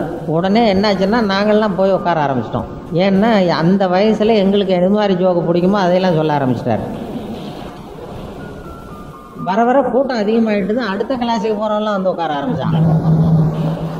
இந்த நகைச்சுவைக்கு உள்ள ஒரு மரியாதையை பாருங்கள். அதோட பாதிப்பு தான் இப்போ இந்த இன்றொரு தகவலில் கடைசியில் ஜோக்கு சொல்கிறேன். அவர் அப்போ சொன்ன ஜோக்கை நான் இப்பவும் சொல்கிறது உண்டு பல இடங்களில். அந்த 40 வருஷத்துக்கு முன்னாடி எங்கள் வாத்தியார் கிளாஸில் சொன்ன ஒரு ஜோக்கு, அந்த வயசுக்கு தகுந்த ஜோக்கு, அதை வந்து அதுக்கப்புறம் அந்த நகைச்சுவை மன்றத்தில் சொல்லி அதை பத்திரிகையிலெல்லாம் எடுத்து போட்டாங்க. அது என்ன அந்த வாத்தியார் சொன்னது, அதுதான் அந்த ரொம்ப பிரபலம் பத்திரிகையில் சொல்லுவேன். அது என்னென்னா, ஒருத்தன் வந்து ரொம்ப குண்டான ஆசாமி, ரொம்ப குண்டு, ஓவர் வெயிட்டு, எடையை குறைக்கிறதுக்கு என்னென்னோ பண்ணி பார்க்குறான், முடியல. சரி நம்ம எவ்வளவு எடை இருக்கோம் அதை முதல்ல டெஸ்ட் பண்ணுவோம் அப்படின்னு பார்ப்போன்ட்டு சொல்லி ஒரு எடை போடுற மிஷின் அதில் ஏறி நின்று காசை போட்டான். ஒரு சீட்டு வந்து விழுந்தது. சீட்டை எடுத்து பார்த்தான், அதில் என்ன எழுதியிருக்குன்னு, ஒரு நேரத்தில் ஒருவர் மட்டுமே ஏறி நிற்கவும் அப்படின்னு. இவன் பயந்துட்டான். ஆஹா, நம்ம வந்து ரொம்ப எல்லாம் தாண்டி போயாச்சு, இதுக்கு ஏதாவது ஒரு வழி பண்ணணும் அப்படின்னு நினச்சிக்கிட்டு இருந்தான். அந்த குண்டு மனுஷன் அமெரிக்காவுக்கு போனான். குண்டாசன் அமெரிக்காவுக்கு போக வேண்டிய வேலை. அமெரிக்காவுக்கு போனதும் அங்கே ஒரு இடத்துல விளம்பரம் பண்ணியிருந்தாங்க, உங்கள் எடை குறைய வேண்டுமா, உங்கள் எடை குறைய வேண்டுமா, இங்கே வாங்க நாங்கள் குறைச்சிட்றோம் அப்படின்னு ஒரு விளம்பரம். இவன் பார்த்தான், அமெரிக்கா வந்துட்டோம், ஏதோ வைத்தியம் இருக்குது இந்த ஊரில், அதை பண்ணிட்டு போடுவோம் அப்படின்னு சொல்லி நேராக அந்த இதுக்கு போயிட்டான். உள்ள போனால் அங்கே ஒரு பொண்ணு உட்காந்துருக்கு, ஒரு மேனேஜர்.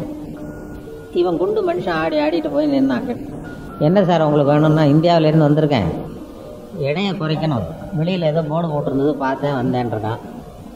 சரி, உங்களுக்கு ட்ரீட்மெண்ட்டு கொடுக்குறோம், உங்களுக்கு ஆர்டினரி ட்ரீட்மெண்ட் வேணுமா ஸ்பெஷல் ட்ரீட்மெண்ட் வேணுமா அப்படின்னு கேட்டிருக்கான். அது என்னங்க வித்தியாசம்னு கேட்டிருக்கான்.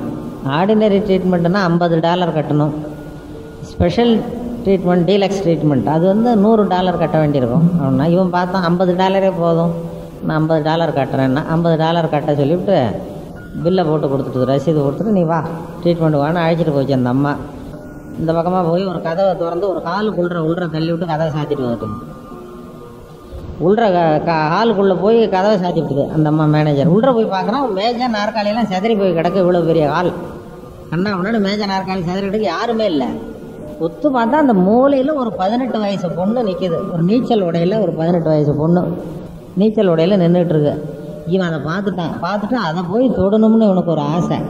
அப்படியே இந்த மேஜை நாற்காலி வழியாக பூந்து போய் அதை தொடறதுக்காக துரத்துறான். அது இவன் கையில் படாமல் சுற்றி ஓடி வந்துகிட்டு இருக்கு. இந்த மேஜை நாற்காலி வழியாகவே சுற்றி வருது, இவனும் துரத்தி ஓடிக்கிட்டே இருக்கான். ஒரு 15 நிமிஷம் ஆச்சு, இவனால் முடியல துரத்தி பார்த்துட்டு. உடனே அந்த மேனேஜர் அம்மா வந்து, ட்ரீட்மெண்ட்டே இவ்வளவு தான் சார், ஒரு 10 நாள் இப்படி வந்தீங்கன்னா சரியாக போயிடும், எடை குறைஞ்சிரும் அப்படின்னு. இவன் சரின்னு வந்தான். வெளியில் வந்ததும் ஒரு ஐடியா அவனுக்கு, இந்த ஆர்டினரியே இப்படி இருந்தால் ஸ்பெஷல் ட்ரீட்மெண்ட் எப்படி இருக்கும். அதுக்காக ஒரு தடவை நம்ம அமெரிக்கா வர போகிறதில்ல, இப்போ பார்த்தோம்னா அதை அவன்ட்டு உடனே போய் அந்த அம்மாக்கிட்ட மறுபடியும் நிற்கிறான். ஏன் சார் மறுபடியும் வந்தீங்கன்னா, அந்த டீலக்ஸ் ட்ரீட்மெண்ட்டையும் பார்த்துடலாம்னு இருக்கேன் அப்படின்னு. $100 கட்டணுமேனா கட்டுறேன் அப்படின்னு $100 கட்டினான். சரி வா, ரசீது போட்டு கொடுத்துட்டு இந்த பக்கம் வா அப்படின்னு இந்த பக்கம் ஒரு இதுக்கு எடுத்துகிட்டு போயிடுச்சு. அங்கே போய் கதவை திறந்து உள்ள தள்ளி கதவை சாத்தி மூடிவிட்டு போயிடுது. இவன் உள்ள போனதுமே மூலையில் யார் நிற்கிறான்னு பார்க்குறான். அதே மாதிரி மேஜை நாற்காலிலாம் கிடக்கு, மூலையில் யார் நிற்கிறான்னு பார்த்தா ஒரு 90 வயசு கிழவி, அதுவும் நீச்சல் உடையில் நிற்கிது. அவன் இவனை விரட்டுறா.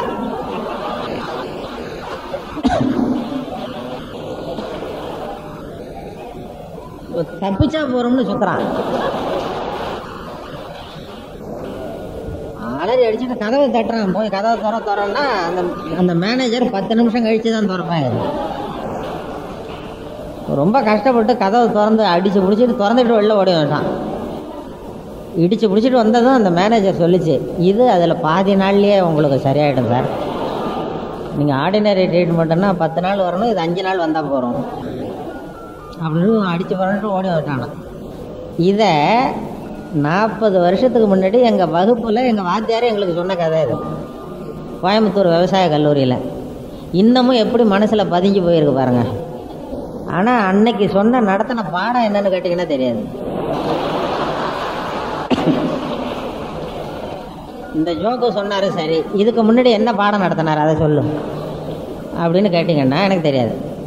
எதுக்கு சொல்ல வரேன்னா, அதுக்கு தான் இந்த நகைச்சுவைக்கு உள்ள ஒரு மரியாதை. நகைச்சுவைங்கிறது இவங்க மன்றம் வச்சு நடத்துகிறாங்களே, இது அந்த அளவுக்கு மனசில் வந்து ஒரு பாதிப்பை ஏற்படுத்தும்.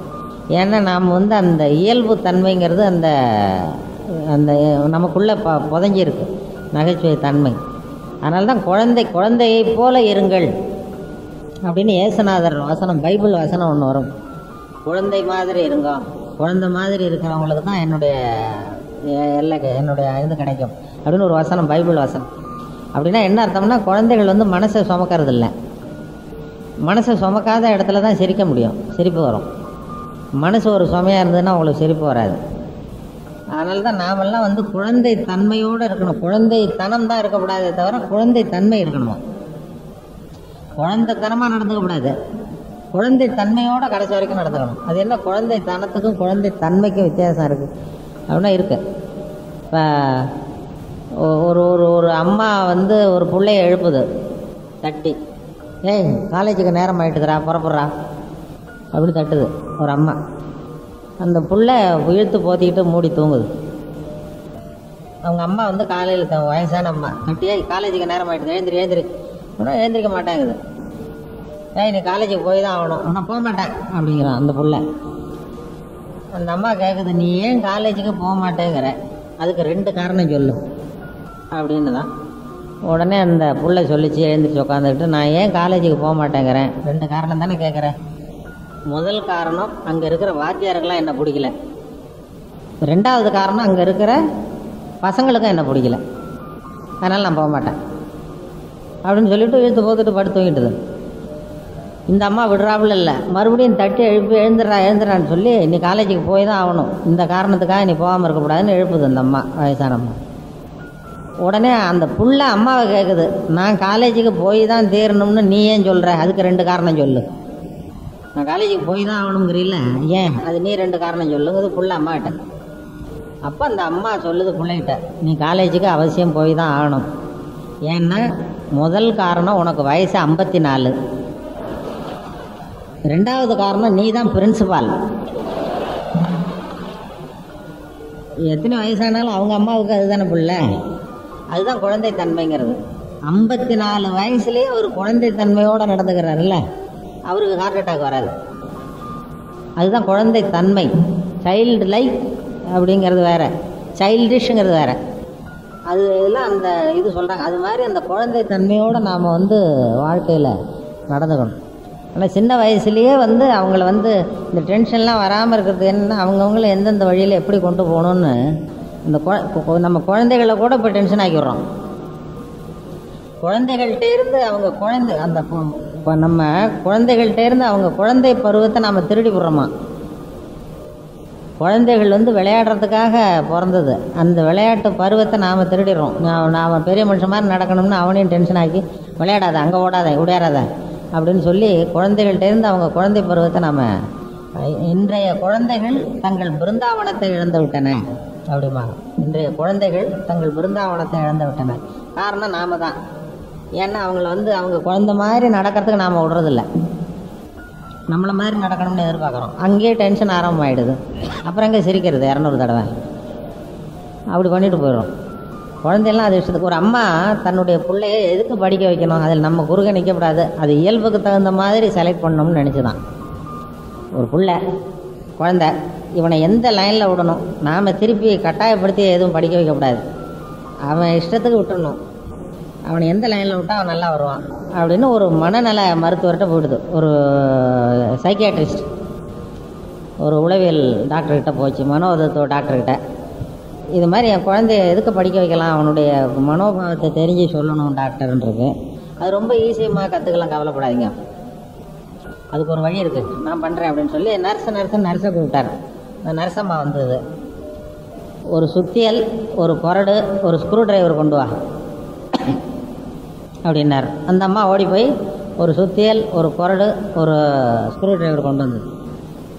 இந்த மேஜை மேலே வை, இப்படி சுத்தியலை வை, இப்படி கொரடு வை, இந்த பக்கம் வந்து ஸ்க்ரூ டிரைவரை வை அப்படின்னா அந்த நர்ஸை கொண்டு வந்து 3ஐயும் வரிசையாக வச்சுட்டு இப்படி ஒதுங்கி நின்றுட்டுது. இந்த அம்மா பிள்ளைய அழைச்சிட்டு வந்ததில்ல, இந்த டாக்டர் சொல்கிறார் அந்த பிள்ளைய அப்படி விடமா, அவன் அப்படியே போய் முதல்ல அந்த கொரடை எடுத்தான்னா அவனை சிவில் இன்ஜினியரிங் படிக்க வச்சிடலாம். இந்த கொரடை எடுத்தான்னா, அதாவது இந்த சுத்தியல் எடுத்தான்னா சிவில் இன்ஜினியரிங் படிக்க வச்சுருவோம், இந்த கொரடை எடுத்தான்னா மெக்கானிக்கல் இன்ஜினியரிங் படிக்க வச்சுருவோம், அந்த ஸ்க்ரூ டிரைவர் எடுத்தால் எலக்ட்ரிக்கல் இன்ஜினியரிங் படிக்க வச்சுருவோம், அப்படி பண்ணிடுவோம் அப்படின்னு சொல்லி இதான் வைத்தியம். அதுக்கு மனோதனை விட்டது. உடனே அந்த குழந்தைய விட்டாங்க. அது இப்படி பார்த்துக்கிட்டே போய் அந்த நர்ஸை போய் கட்டி பிடிச்சிக்கிட்டு தான். உடனே அவர் சொல்லியிருக்காரு, இவரை வந்து டாக்டருக்கு படிக்க வைங்க, ரொம்ப பிரமாதமாக வருவாங்க. அதனால் இந்த டாக்டர்லாம் அப்படின்னு நினச்சிடாதீங்க. கதைக்காக சொல்கிறது. குழந்தைகள்கிட்டேருந்து அவங்க குழந்தை பருவத்தை நம்ம திருடக்கூடாது. அந்த குழந்தைய விளையாட விடணும். அப்படி அவங்க இயல்புக்கு தந்தாப்புல விடணும். சில பேர் இந்த சின்ன வயசுலேயே யார் யார் எப்படி வருவாங்கன்னு தெரியும். என்னோட கும்பகோணத்தில் சின்ன வயசில் பானாதர் ஹைஸ்கூலில் படிக்கும் பொழுது ஒருத்தன் என்னை பென்சிலாலேயே குத்திக்கிட்டு இருப்பான். பென்சிலாலேயே குத்துவான். அவன் இன்றைக்கி டாக்டர் ஆகிட்டான். கும்பகோணத்தில் பெரிய டாக்டர் இருக்கும். சில பேர் முகத்திலே குத்துவாங்க. ஒருத்தன் மூஞ்சில் ஒருத்தன் பசங்க குத்துவான். அவன்லாம் சட்டசபைக்கு வரலாம், எம்எல்ஏ எம்பி. குழந்தைகள் அப்படி கண்டுபிடிக்கணும், யார் யாரை எந்த லைனில் விடணும் அப்படிங்கிறத அது மாதிரி கண்டுபிடிச்சி வெளியில் விடணும்.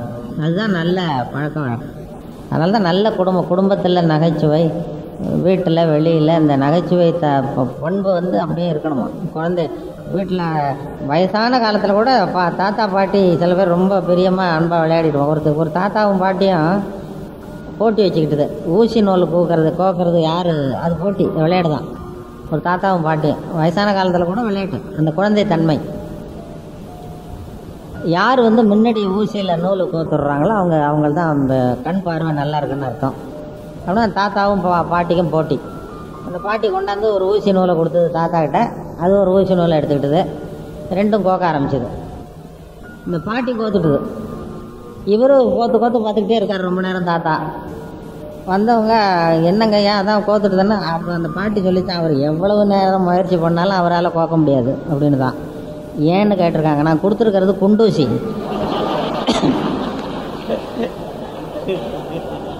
அவர் எந்த காலத்தில் கோக்க போகிறார்? அப்படி விளையாடணும் வயசான காலத்தில். இங்கே வந்திருக்கிறவங்க வயசானவங்கெல்லாம் அது மாதிரி ஊசி நூல் கோக்குற வேலையெல்லாம் வாழ்க்கையை கொண்டாடணும். வயசான காலத்தில் எரிச்சலாக பேசிகிட்டு இருக்கக்கூடாது ஒருத்தர் பார்த்து. என்னமோ வேண்டாதவங்க வயசான தம்பதிகள்லாம் பார்த்தா வேண்டாதவங்கள பார்க்குறது மாதிரி ஒன்றோட ஒன்றும் எரிச்சல் போட்டுக்கிட்டு இருக்கோம். வாழ்க்கையில் விளையாடணும். அது மாதிரி அதுக்கு தகுந்த மாதிரி போட்டிலாம் வச்சுக்கிட்டு விளையாடும். வாழ்க்கைங்கிறது கொண்டாடுறதுக்காக, வாழ்க்கை போராடுறதுக்காக இல்லை. வாழ்க்கைங்கிறது வாழறதுக்காக இல்லை, வாழ்க்கை கொண்டாடுறதுக்காக அப்படி சொல்லுவாங்க. அது மாதிரி அந்த வாழ்க்கையை நம்ம எடுத்துக்கணுமா. இல்லறத்தில் அது மாதிரி இல்லறத்தில் நல்லா விட்டு கொடுக்கறது, சகிப்புத்தன்மை, பொறுமை, இதெல்லாம் குடும்பத்தில் வேணும்னு சொல்லுவாங்க. அதுதான் பிரபலமாக ஒரு ஜோக்கு சொல்கிறது உண்டு. விட்டு கொடுக்கறது, குழந்தைக்கு பேர் வைக்கிறதுல தகராறுன்னு ஒன்று சொல்லிகிட்டு இருப்போம். ஒரு கணவன் மனைவி ஒரு குழந்தை பிறந்தது, ஆம்பளை உள்ள.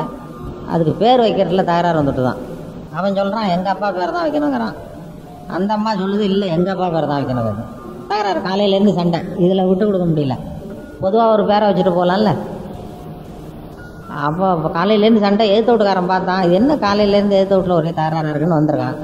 என்னடா சண்டை காலையிலேருந்து? ஒன்றும் இல்லை, இந்த குழந்தைக்கு பேர் வைக்கிறதுல தகராறு. நான் எங்கள் அப்பா பேரை வைக்கணுங்கிறேன், அது அவங்க அப்பா பேரை வைக்கணுங்குது. என்ன பண்ணுறதுன்னு தெரியல அப்படின்றான். நான் எழுத்து வீட்டுக்காரன்னு நான் ஒருத்தன் எதுக்கு இருக்கேன், என்கிட்ட சொல்ல வேண்டியது தானே.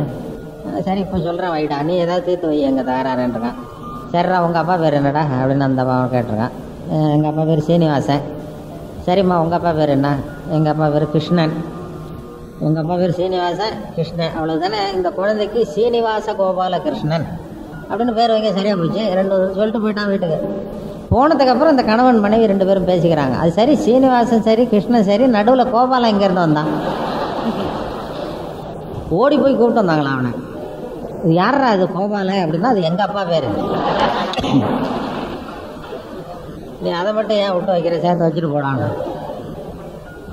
குடும்பத்தில் கணவனும் மனைவியும் ஒத்துமையாக இல்லைன்னா கோபாலன்னு ஒருத்தன் குறுக்க வருவான். அதுக்கு இடம் கொடுக்கக்கூடாது. அது மாதிரி சொல்லுவாங்க. அது மாதிரி விட்டு கொடுக்கறதுங்கிறது ரொம்ப வாழ்க்கையில் ரொம்ப அவசியம். எங்கள் வீட்டுக்கு ஒரு பெரியவர் வந்தார் கொஞ்சம் காலத்துக்கு முன்னாடி. ஒரு பத்திரிகை கொடுக்குறது, கல்யாண பத்திரிகை கொடுக்குறதுக்காக வந்தார் கிராமத்தில். அப்போ அந்த வந்த பெரியவர், தம்பி பத்திரிகை கொடுக்க வந்தேன், இந்தா வச்சுக்கணும் எங்களுக்கு கொடுத்தாரு. அப்புறம் அந்த பக்கத்து வீடு ஒன்று, அங்கே கணவன் மனைவி 2 பேரும் அடிக்கடி சண்டை போட்டுக்குவாங்க, அப்புறம் சேர்ந்துக்குவாங்க. ஒரு தகராறு இருந்துகிட்டே ஏதாவது சத்தம் கேட்டுக்கிட்டே இருக்கும். இந்த வந்த பெரியவர் என்கிட்ட கேட்டார், அந்த வீட்டில் இப்போ அந்த 2 இப்போ சண்டை போட்டுக்குதா, எப்படி இருக்கு அப்படின்னு கேட்டேன். அது அப்படியே தாங்க இருக்குது, அப்படியே அடிக்கடி சண்டை போட்டுக்குவாங்க அப்புறம் சேர்ந்துக்குவாங்க, அப்படி தான் இருக்குன்னு. சரிவா அந்த வீட்டுக்கு நம்ம ஒரு பத்திரிகை கொடுத்துட்டு வரோம், கல்யாண பத்திரிகை கொடுக்கணும், நீ வா அப்படின்னு என்னையும் அழைச்சிக்கிட்டு அந்த வீட்டுக்கு போகிறார் இந்த வந்த பெரியவர். போய் அங்கே கணவன் மனைவி 2 பேரும் கூப்பிட்டார். வாங்க வாங்க அப்படின்னு சொல்லி காஃபிலாம் கொடுத்தாங்க, சாப்பிட்டோம். இந்த பத்திரிக்கை கொடுத்தாரு, வாங்கிட்டாங்க. அதுக்கப்புறம் இந்த பெரிய ஒரு பத்திரிக்கை கொடுக்க வந்தவர் அந்த கணவன் மனைவிக்கு ஒரு போட்டி வச்சார். இந்த மாதிரி நமக்குள்ள ஒரு பந்தயம். என்ன பந்தயம்னு கேட்டாங்க. ஒரு நூல் கொண்டு வா தைக்கிற நூல். ஆனால் இவ்வளோ நேரம் நூல் கொண்டு வந்தது அந்த அம்மா. பிடிச்சி பொட்டு நிறுத்தா அறுந்து போடும், சாதாரண நூல். இந்த நூலில் என்ன பந்தியன்னு கேட்டால், இந்த ஒரு பக்கத்தை நீங்கள் பிடிச்சிங்க, ஒரு பக்கத்தை நான் பிடிச்சிக்கிறேன், இழுத்து இதை அறுத்து விடணும், அறுத்து விட்டால் 100 ரூபா பணம் தரேன் அப்படிங்கிறார் பெரியவர். நான் பொது ஆள், என்கிட்ட 300 ரூபா பணத்தை கொடுத்துட்டார். இந்த நூலை அறுத்துட்டாங்கன்னா 100 ரூபாய் அவங்ககிட்ட கொடுத்துரும் அப்படி என்கிட்ட பணத்தை கொடுத்தாரு பெரியவர். எனக்கும் இது என்ன பெரிய வேலை, ஒரு நூலை அறுக்கிறதா பெரிய காரியம்? இவர் பெரியவர் நான் ஒரு பக்கம் பிடிச்சிக்கிறேன்னு பெரியவர் பிடிச்சிக்கிட்டாரு. இன்னொரு பக்கத்தில் கணவன் மனைவி 2 பேருமே பிடிச்சிங்க அந்த பக்கத்தை. நீங்கள் 2 பேரும் பிடிச்சி அந்த நூலை விரலில் சுற்றிங்க, இழுத்து அறுத்துடணும். நான் ஒரு பக்கம், நீங்கள் 2 பேரும் ஒரு பக்கம். இந்த நூலை அறுத்துட்டிங்கன்னா இவர்கிட்ட 100 ரூபா பணத்தை வாங்கிங்க அப்படின்னு போட்டி. எனக்கு ரொம்ப அதிசயமாக இருந்தது. அவங்க 2 பேரும் நல்லா பிடிச்சிக்கிட்டு இழுக்க ஆரம்பித்தாங்க. இழுக்க ஆரம்பித்ததை இவர் விட்டுக்கிட்டே போகிறாரு பின்னாடியே. எங்கே அறுக்கிறது, சுற்றி சுற்றி வராங்க, இவரும் பின்னாடியே ஓடுறாரு. அப்புறம் இது முடியாதுங்க அப்படின்னு ஒத்துக்கிட்டாங்க. அப்புறம் அந்த நூலை வாங்கிட்டு அந்த பெரியவர் சொன்னார், இவ்வளவுதான்மா வாழ்க்கை, ஒரு பக்கம் விட்டு கொடுக்கறதுக்கு தயாராக இருந்தால் இந்த நூலை யாராலையும் அறுக்க முடியாது. இந்த நூலை எவ்வளோ முயற்சி பண்ணாலும் அறுக்க முடியாது, யாராவது ஒரு பக்கம் விட்டு கொடுத்தா போகிறோம் அப்படின்னு சொல்லிவிட்டு என்னை அழைச்சிட்டு வந்தார். இது அவர் எவ்வளவு சுலபமாக அவங்களுக்கு ஒரு பாடத்தை கற்றுக் கொடுக்குறாரு பாருங்க. குடும்பத்தில் அதுதான் வேணும், விட்டு கொடுக்கறது. பேர் வைக்கிறது கூட விட்டு கொடுக்க மாட்டேங்கன்னா கோபாலம் வரத்தானே வருவான். அதான் இப்போ ஒரு பஸ்ஸில் போகிறத பற்றி கூட சொல்லுவாங்க. ஒரு பஸ்ஸில் ஒரு 2 பெண்மணிகள் 2 பேரும் உட்காந்து போயிட்டுருக்காங்க ஒரு பஸ்ஸில். ஒரு அம்மா சொல்லு, கொஞ்சம் தூரம் பஸ்ஸில் போய் இறங்க போகிறாங்க. ஒரு அம்மா சொல்லிச்சு, கண்டக்டர் இங்கே வாயா, அந்த ஜன்னலை திறந்துட்டு போ. திறந்துட்டு போனார். பக்கத்தில் இருந்தம்மா அதே கண்டக்டர் மறுபடியும் வாயா, அதை மூடிட்டு போ. ஆனால் மூடிட்டு போனார். மறுபடியும் முதல்ல கூப்பிட்டது அந்தம்மா கூப்பிட்டது, தவர் நீ இவ பேச்சை கேட்டுவிட்டு அந்த ஜன்னலை மூடுனீன்னா நான் மூச்சு திணறி செத்து போடுவேன். அப்புறம் அந்தம்மா சொல்லுது, நீ இவ பேச்சை கேட்டுவிட்டு ஜன்னலை திறந்து வச்சீன்னா நான் குளிர் தாங்காமல் செத்து போடுவேன். அவர் என்ன பண்ணுவார், கண்டக்டர் தலையை பிச்சுக்கிறாரு, என்னம்மா கொஞ்சம் தூரம் போகிறத அனுசரித்து போகக்கூடாதா அப்படின்னா, இல்லை 2 செத்து போடுவாங்க. உடனே பின்னாடி ஒருத்தன் கடைசி சீட்டில் பீடி குடிச்சிட்டு வரான், ஒரு கிராமத்தாள். அவனுக்கு இப்போ சட்டையெல்லாம் கட்டி போட்டு பீடி குடிச்சிட்டு வரான். கண்டக்டர் இங்கே வாங்கி அங்கே என்ன தகராறுன்றான். இந்த ஏத்தோட்டுக்காரன் வந்தது மாதிரி, நீ என்னையா சொல்ல போகிற அப்படின்னா, ஒன்றும் இல்லை அங்கே என்ன தகராறு. ஒன்றும் இல்லையா, அந்த அம்மா ஜன்னலை திறந்தா செத்து போவாங்குது, இந்த அம்மா ஜன்னலை மூடுனா செத்து போவாங்குது, நான் என்னையா பண்ணுறது? நான் ஒருத்தர் இருக்கல, என்கிட்ட யோசனை கேட்க வேண்டியது தானே அப்படின்னு பீடி குடிக்கிறான். நீ என்னடா யோசனை சொல்ல போகிறேன்னு கண்டக்டர் கேட்டார். கொஞ்ச நேரம் அந்த ஜன்னலை திறந்து வை, அந்த அம்மா செத்து போவோம். கொஞ்ச நேரம் மூடி வை, இந்த அம்மா செத்து போவோம், நாம் நிம்மதியாக போகலாம் அப்படின்னு சொல்லிவிட்டு பீடி குடிக்க ஆரம்பிச்சிட்டான். அவருக்கு கோவம் வந்துட்டுருக்கு கண்டக்டருக்கு. இப்படி போகிற போக்கில் நீங்கள்லாம் சொல்லிட்டு போடுவீங்க யோசனையை. அந்த 2 அம்மாவும் சேர்த்துதுன்னா அவன் வீட்டுக்காரனுக்கெல்லாம் யார் பதில் சொல்கிறது அப்படின்னா, 2 பேருக்கு நான் தான் வீட்டுக்காரன். அதனால தான் அந்த யோசனையை சொன்னேன் அவங்ககிட்ட அப்படின்னு தான். இதுக்கு என்ன பண்ணுறது? வாழ்க்கைங்கிறது பெரிய பிரயாணம். அனுசரிப்பு தன்மைங்கிறது ரொம்ப அவசியம்.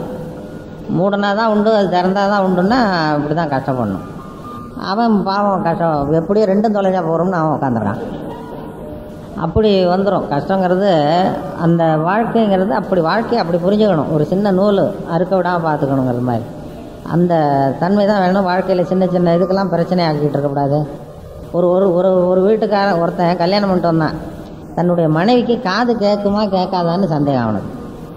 அது எதாக இருந்தான்னா நியரஸ்ட் கரெக்ட் ஆன்சர் பார்க்க வேண்டியது தானே.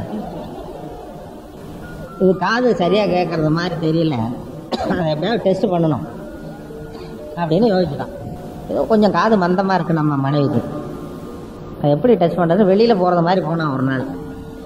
போயிட்டு தெருவில் நின்றுக்கிட்டு, இன்றைக்கி என்ன சாம்பார் அப்படின்னா பதிலே வரல. சரி, நம்ம சந்தேகப்பட்டது சார் தான் அப்படின்னு வீட்டுக்குள்ளே போனான்.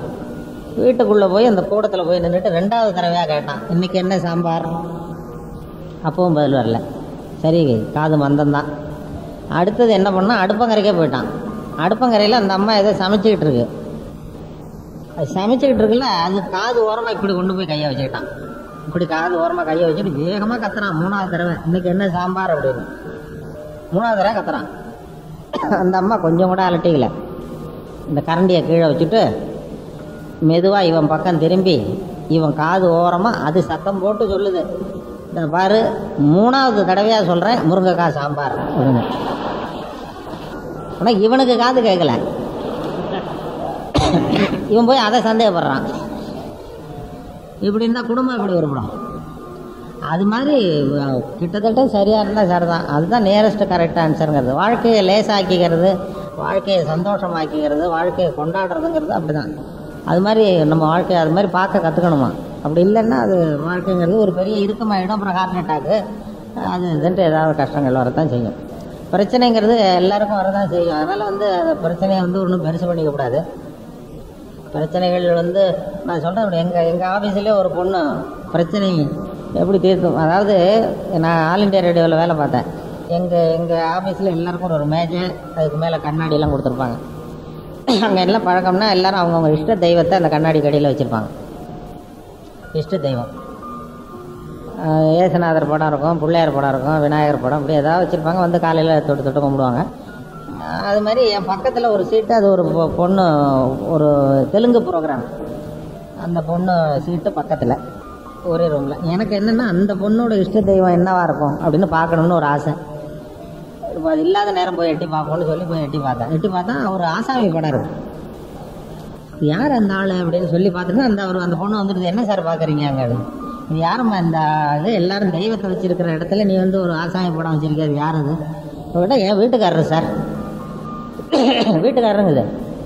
அவருக்கு தெய்வம் வைக்கிற இடத்துல பதிபக்தின்னா இப்படிலாம் இருக்கணும், இந்த நூற்றாண்டில் இப்படி ஒரு பொண்ணு இருக்கு அப்படின்னு சொல்லி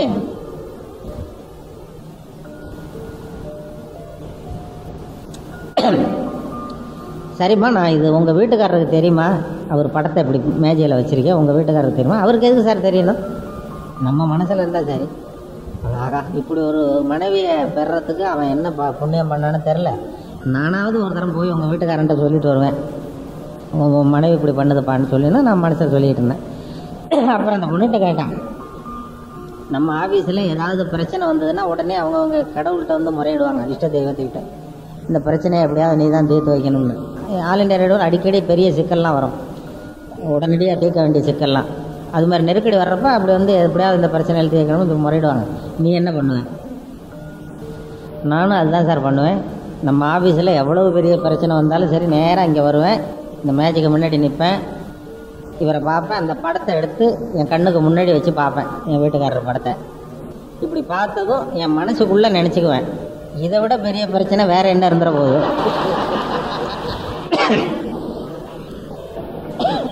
மற்ற பிரச்சனையெல்லாம் சின்னதாக போடும் சார் அப்படின்னு. ஆஹா, இது நான் இதையும் போய் உன் வீட்டுக்காரன்ட்ட சொல்லிட்டு வரேன் அப்படின்னு. அது ஒரு பாருங்கள், எப்படியோ பிரச்சனையை சமாளிக்கிறதுல. அது எதுக்கு உங்கள்கிட்ட சொல்கிறேன்னா, இங்கே வந்திருக்கிற பெண்கள்லாம் அவங்க வீட்டுக்காரர் படத்தை வச்சுங்க கையில் எப்போதும் ஒன்றுமே. ஏதாவது பிரச்சனை வந்தால் அதை எடுத்து பாருங்கள். மற்ற பிரச்சனைலாம் ஒன்றும் பெருசாக தெரியாது.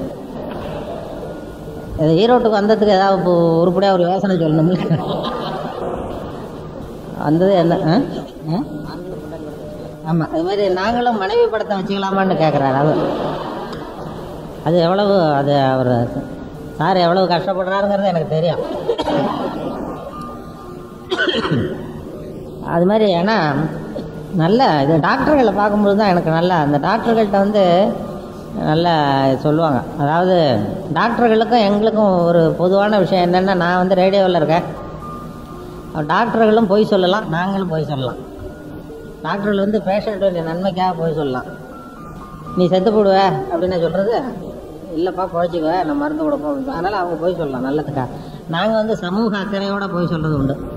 ஒரு 2 பேர் அடிச்சுக்கிட்டாங்கன்னா 2 ஜாதி எந்த ஜாதியை வெட்டிச்சுங்கிறத உண்மையை மறைச்சிடுறது. நியூஸில் அதை சொல்கிறது இல்லை, ஏன்னா ஜாதி கலவரம் வந்துடும், அதுக்காக உண்மையை மறைக்கிறது. இந்த காலத்தில் டாக்டர்கிட்ட ரொம்ப நம்ம நோயாளிகள் ரொம்ப இதாக இருக்க வேண்டும். ஒரு ஒரு ஒரு நர்சிங் ஒரு ஆஸ்பத்திரிக்கு ஒரு ஃபோன் வந்து தான் ராத்திரி 12 மணிக்கு, ஹலோ இந்த ஆஸ்பத்திரி தானே, டிஆர் ஆஸ்பத்திரி? ஆமாம், நீங்கள் சொல்கிற ஆஸ்பத்திரி தானே. அந்த நர்ஸை எடுத்து பேசியிருக்கு. யாரோ பேசுகிறாரு வெளியிலேருந்து. ஆமாம், நான் யார் பேசுகிறது? நான் நர்ஸு பேசுகிறேன், எனக்கு ஒரு இன்ஃபர்மேஷன் தெரியணுமேம்மான்னு இருக்கார் அந்த ஃபோன் பண்ணவர். என்ன, உங்கள் ஆஸ்பத்திரியில் இந்த 10ஆம் நம்பர் வார்டில் 8ஆம் நம்பர் பெட்டில் ஒரு பேஷண்ட் இருக்கார், அவரோட கண்டிஷன் இப்போ எப்படி இருக்குது அப்படின்னு கேட்டிருக்காரு, அந்த ஃபோனில் கேட்டிருக்காரு. அப்போ அந்த நர்ஸு சொல்லிச்சான், அதை ஏன் கேட்குறீங்க, இன்றைக்கே நாளைக்கு இழுத்துக்கிட்டு இருக்கு, ரொம்ப கடுமையாக தான் இருக்குது, இழுத்து பறிச்சுக்கிட்டு இருக்கு, ஏதோ முடிஞ்சதை செஞ்சுக்கிட்டு இருக்கோம். இருந்தாலும் அவர்கிட்ட அதை எப்படி சொல்கிறது, ஏதோ புழைச்சிக்க வேண்டியதான் தான் சொல்லிகிட்டு இருக்கோம். இருந்தாலும் உங்கள்கிட்ட சொல்கிறோம், நீங்கள் யார், அவர் அந்த பேஷண்ட்டுக்கு சொந்தக்காரரா அப்படின்னு கேட்குறேன். இல்லை, பேஷண்ட்டே நான் தான். நேரில் கேட்டால் சொல்ல மாட்டேங்கிறாங்க. அதனால் இப்படி சாமர்த்தியமாக கேட்டு தெரிஞ்சுக்கிட்டேன் அப்படின்னா. நம்ம டாக்டர்கள்ட்ட அவ்வளவு சாமர்த்தியமாக நம்ம நடக்க வேண்டியிருக்கு. இல்லைன்னா உண்மையை தெரிஞ்சிக்க முடியாது, ரொம்ப கஷ்டம். அப்படி பண்ணுவாங்க. அதனால் வாழ்க்கையில் சிரிக்கிறதுக்கு எல்லா இடத்துலையும் எத்தனையோ சந்தர்ப்பங்கள், எத்தனையோ விஷயங்கள் இருக்குது. இப்போ இந்த டாக்டர்கள்லாம் இப்போ இந்த முன்னாடி இந்த புத்தகங்கள்லாம் நல்ல புத்தகத்தை இப்போ ரிசப்ஷனில் வைக்கிறாங்க. இதில் சங்கர நேத்ராலயா இருக்க இதில் கண் ஆஸ்பத்திரி சென்னையில், அதுக்கு என்ன ஏவிஎம் சரவணன் இருக்கார்ல அந்த சினிமாக்காரர், அவர் ஒரு தடவை அழைச்சிட்டு போனார். அங்கே ஒரு நூல் நிலையம் ஆரம்பிக்கிறாங்க டாக்டர்லாம் சேர்ந்து, அங்கே போய் நம்ம புத்தகம்லாம் கொடுத்துட்டு வருவோம்னு என்னையும் கூப்பிட்டார். அங்கே இதுக்கு சங்கர நேத்ராலயாவில் நூல் நிலையமா அப்படின்னா? ஆமாம், மேலே மாடியில் ஒரு நூல் நிலையம், டாக்டர் நர்ஸ் எல்லாம் சேர்ந்து வைக்கிறாங்க. நம்மளை கூப்பிட்ருக்காங்க கெஸ்ட்டாக 2 பேரும் போகணுன்னு என்னை கூப்பிட்டு போகிறார். நான் சொன்னேன், ஏன் சார், அங்கே ஆஸ்பத்திரிக்கு வர்றவங்க கண்ணு தெரியாதவங்க தான் வர போகிறாங்க, அங்கே போய் நூல் நிலையத்தை வச்சு என்ன பிரயோஜனம் அப்படின்னா, இல்லை கூட வர்றவங்க படிப்பாங்கல்ல, கூட வர்றவங்கலாம் அதுமாதிரி நர்ஸு டாக்டர்கள்லாம் ஓய்வாக இருக்கிறப்ப படிப்பாங்க, அதனால் அங்கே வச்சுருக்கேன். அதை போய் ஆரம்பித்து வச்சோம் அந்த நூல் நிலையத்தை. அப்போ நான் சொன்னேன், அங்கே இது மாதிரி ஆஸ்பத்திரியில் தான் நல்ல புத்தகத்தையெல்லாம் கொண்டாந்து வைக்கணும், அதுவும் இங்கே மாடியில் வைக்கக்கூடாது, ரிசப்ஷனில் வைங்க. நோயாளியோடு வந்திருக்கிறோம்ல, வந்திருக்கிறவங்க உட்காந்து படிச்சுக்கிட்டு இருக்கலாம், நோயாளியை உள்ள அனுப்பிச்சிட்டு, அது ரொம்ப வசதியாக இருக்கும் அப்படின்னு சொல்லி நான் ஒரு வேடிக்கையாக ஒரு கதையை சொன்னேன். ஒரு ஆஸ்பத்திரியில் அது மாதிரி 3 பேர் போய் உட்காந்துருக்கான். அவங்க மனைவிமார்களை பிரசவத்துக்காக உள்ள அனுப்பிச்சுட்டு உட்காந்துருக்கான். நர்ஸு வெளியில் வர்றப்பெல்லாம் ஓடி போய் என்னாச்சுன்னா, சிஸ்டர் என் மனைவிக்கு என்னாச்சு சிஸ்டர்ன்ட்டு போய் தொந்தரவு பண்ண ஆரம்பித்தான். அந்த அம்மா சொல்லி பார்த்தது உனக்கு கேட்கல. அவன் சொல்லிச்சுதை பாரு, இந்த புத்தகத்தை படிச்சுட்டு இருக்கேன்னு ஆளுக்கு ஒரு புத்தகத்தை எடுத்து கொடுத்தது. அங்கேயே ரிசப்ஷனில் ஆளுக்கு ஒரு புத்தகத்தை கையில் கொடுத்து, இதை நீங்கள் பரட்டி படிச்சுக்கிட்டே இருங்க, என்கிட்ட பேசக்கூடாது. உங்கள் மனைவிக்கு பிரசவம் ஆன உடனே நானே வந்து சொல்லுவேன், நீ வந்து என்னை தொந்தரவு பண்ணானதும் அவன் படிக்க ஆரம்பிச்சிட்டான். அப்புறம் அதுக்கும் தொந்தரவு இல்லை, படிக்க ஆரம்பிச்சிட்டானோ. அப்புறம் கிடுகிடுன்னு ஒரு நேரத்தில் அந்த நர்ஸை ஓடி வந்து அந்த ஒரு ஆள்கிட்ட சார், உங்கள் மனைவிக்கு ஒரே பிரசவத்தில் 2 குழந்தை பிறந்திருக்கு சார் அப்படின்னு சொல்லிவிட்டு ஓடி போச்சு. உடனே அவனுக்கு சந்தோஷம், அப்படியே புத்தகத்தை மூடி வச்சுட்டு உள்ள ஓடினான். பக்கத்தில் இருக்கிறவன் அது என்ன புத்தகம்னு எட்டி பார்த்தான். டேல் ஆஃப் 2 சிட்டிஸ், 2 நகரங்கள் அப்படின்னு போடும். இது என்ன 2 பிள்ளைன்னா 2 நகரம் போடும். கொஞ்ச நேரம் கழிச்சு அந்த நர்ஸு ஓடி வந்து இன்னொருத்தர், சார் உங்களுக்கு 3 குழந்தை பிறந்திருக்கு சார் உங்கள் மனைவிக்கு ஒரே பிரசவத்தில்னா, இவன் மூடி வச்சுட்டு உள்ள போனான். பக்கத்தில் இருக்கிறவன் இதை எட்டி பார்த்தா 3 முகமூடிகள், 3 மஸ்கட்டீஸ்னு போட்டிருக்கு. இவன் இது என்ன அது சொல்கிறதுக்கும் இதுக்கும் எதுவும் இருக்குன்னு சொன்னது இவனுக்கு திடுக்குன்னு தூக்கி போட்டது. இந்த 3வது ஆளுக்கு நம்ம கையில் என்ன புத்தகம் இருக்குன்னு பார்த்ததான் அப்படியே மூடி வச்சுட்டு வெளில ஓடி போட்டான். நர்ஸு ஓடி வந்து பார்க்குது, அது என்ன புத்தகம், ஏன் வெளில ஓடுறான்னு பார்த்தா அலிபாபாவும் 40 திருடர்களும் ஓடி ஓடுந்தான். அது மாதிரி வைக்கலாம். அது மாதிரி உங்கள் ஆஸ்பத்திரிகளில் ரிசப்ஷன்லாம் அது மாதிரி வச்சா எல்லாம் நாங்கள்லாம் வந்து படிச்சுட்டு இருப்போம். படிச்சுட்டு அது மருத்துவர்கள் அது மாதிரி நல்ல இதெல்லாம் வச்சு பண்ணலாங்கிறது அது மாதிரி பண்ணுவாங்க. நல்ல விஷயங்கள்லாம் பண்ணலாம். நல்ல நேரம் ஆகிடுதுன்னு நினைக்கிறேன், 1.5 மணி நேரம் ஆகிடுதுன்னு நினைக்கிறேன். அதுக்கு மேலே நான் சொல்கிறது உண்டு, அது மாதிரி பொறுமையாக இருந்து கேட்குறதும் நல்ல இதுதான். எனக்கு அந்த பொறுமையாக மெட்ராஸில் இருக்கிறது உங்கள்கிட்ட சொல்லியிருக்கேன்னு நினைக்கிறேன், ஏற்கனவே சொன்னேன்னா என்னன்னு தெரில. மெட்ராஸில் எனக்கு அந்த நேரம் காலம் தெரியாமல் பேசுகிறது எங்கன்னா பென்ஷனர் அசோசியேஷன். அங்கே வந்து எல்லாம் 90 வயசுக்காரவங்க, 80-90 வயசுக்காரவங்க, பழைய காலத்து கலெக்டர்லாம் இருப்பாங்க, போலீஸ் அதிகாரிலாம் இருப்பாங்க, அவங்கெல்லாம் அசோசியேஷன் வச்சுருப்பாங்க. அங்கே என்னை கூப்பிட்டு பேச சொல்லுவாங்க. கொஞ்சம் பேர் தான் இருப்பாங்க, ஆனால் எவ்வளோ நேரம் பேசினாலும் கேட்டுக்கிட்டே உட்காந்துருப்பாங்க. அசையவே மாட்டாங்க, அசையாமல் அப்படியே சில மாதிரி உட்காந்துருப்பாங்க. அது என்ன காரணம்னா காது கேட்காது. அது மாதிரி இருந்தால் பேசிக்கிட்டே இருக்கலாம். இப்போ உங்கள்கிட்ட அப்படிலாம் பேச முடியாது, ஏன்னா உங்களுக்கு நல்லா கேட்குதுங்கிறது தெரியுது எனக்கு. அதனால் வந்து அது மாதிரி பேச முடியாது. 2வது அந்த பேச்சாளர்களும் அப்படியே எல்லாம் இப்போ அப்படியே ஒவ்வொருத்தராக எழுந்திரிச்சு போக ஆரம்பிச்சிட்டாங்க. அது எவ்வளோ நேரம் தான் உட்காந்துருப்பாங்க, 1.5 மணி நேரம் ஆகிட்டு இருக்க, ரொம்ப நேரம். அதனால் வந்து ஒரு பேச்சாளர் வந்து வேகமாக போய்கிட்டே இருந்தாலும் சிங்கம் வந்து வழியில் நின்றுருக்கு. எனக்கு பசிக்குது, ஒன்றை சாப்பிட போகிறேன்னு தான். இல்லை நான் ஒரு கூட்டத்தில் பேச போகிறேன், எல்லோரும் ஆர்வமாக காத்துக்கிட்டு இருக்கிறாங்க, என்ன இப்போ சாப்பிடாதேன்னு தரான் பேச்சாளர். நீ என்ன அவ்வளோ நல்லா பேசுவியா அப்படின்னு. அதை ஏன் கேட்குறேன், நான் பேச ஆரம்பித்தேன்னா அப்படியே எல்லோரும் மயங்கி விழுந்துருவாங்க அப்படின்னா பேச்சாளர். சிங்கம் கேட்டு தான், என்ன இங்கே பேச நான் மயங்கி விடுறேன்னா பார்ப்போம். உடனே இங்கே ஆரம்பித்தார், பெரியவர்களே தாய்மார்களே அப்படின்னு ஆரம்பிச்சு சிங்கம் அப்படியே கரகரன்னு சுற்றி மயக்கடிச்சு வருது. இதுதான் சான்ஸ்ன்னு சொல்லி தப்பிச்சு ஒரே ஓட்டம் ஓடி விட்டார். அவர் ரொம்ப தூரம் ஓடி போய் நின்று பார்த்தாராம். இந்த சிங்கம் அப்படியே கிடக்கா, தோத்துதா, மயங்கி விழுந்ததுன்னு வேருக்கு மூச்சு வாங்க அங்கே போய் நின்று பார்க்குறாரு. அப்படியே கிடக்கு சிங்கம். அவர் மனசில் நினச்சிக்கிட்டாராம், நல்ல வேலை நம்ம பேச்சை கேட்டுவிட்டு அந்த சிங்கம் மயங்கி விழுந்ததுனால நாம் தப்பித்தோம் அப்படின்னு அவர் நினச்சிக்கிட்டாராம். அதே நேரம் அந்த சிங்கம் லேசாக தலையை தூக்கி ஒரு கண்ணால் அவரை பார்த்துட்டு இது நினச்சிக்கிட்டு தான், நல்ல வேலை மயங்கி விழுந்தது மாதிரி நடித்ததுனால நாம் தப்பித்தோம், இல்லைன்னா அவன் பேசியே கொண்டிருப்பான் நம்ம அப்படின்னு இது நினச்சிட்டு தான். எதுக்கு சொல்ல வரேன்னா, இப்போ உங்கள் முகத்தையெல்லாம் பார்த்தா அந்த சிங்கத்தோட முகம் மாதிரி தெரியுது எனக்கு.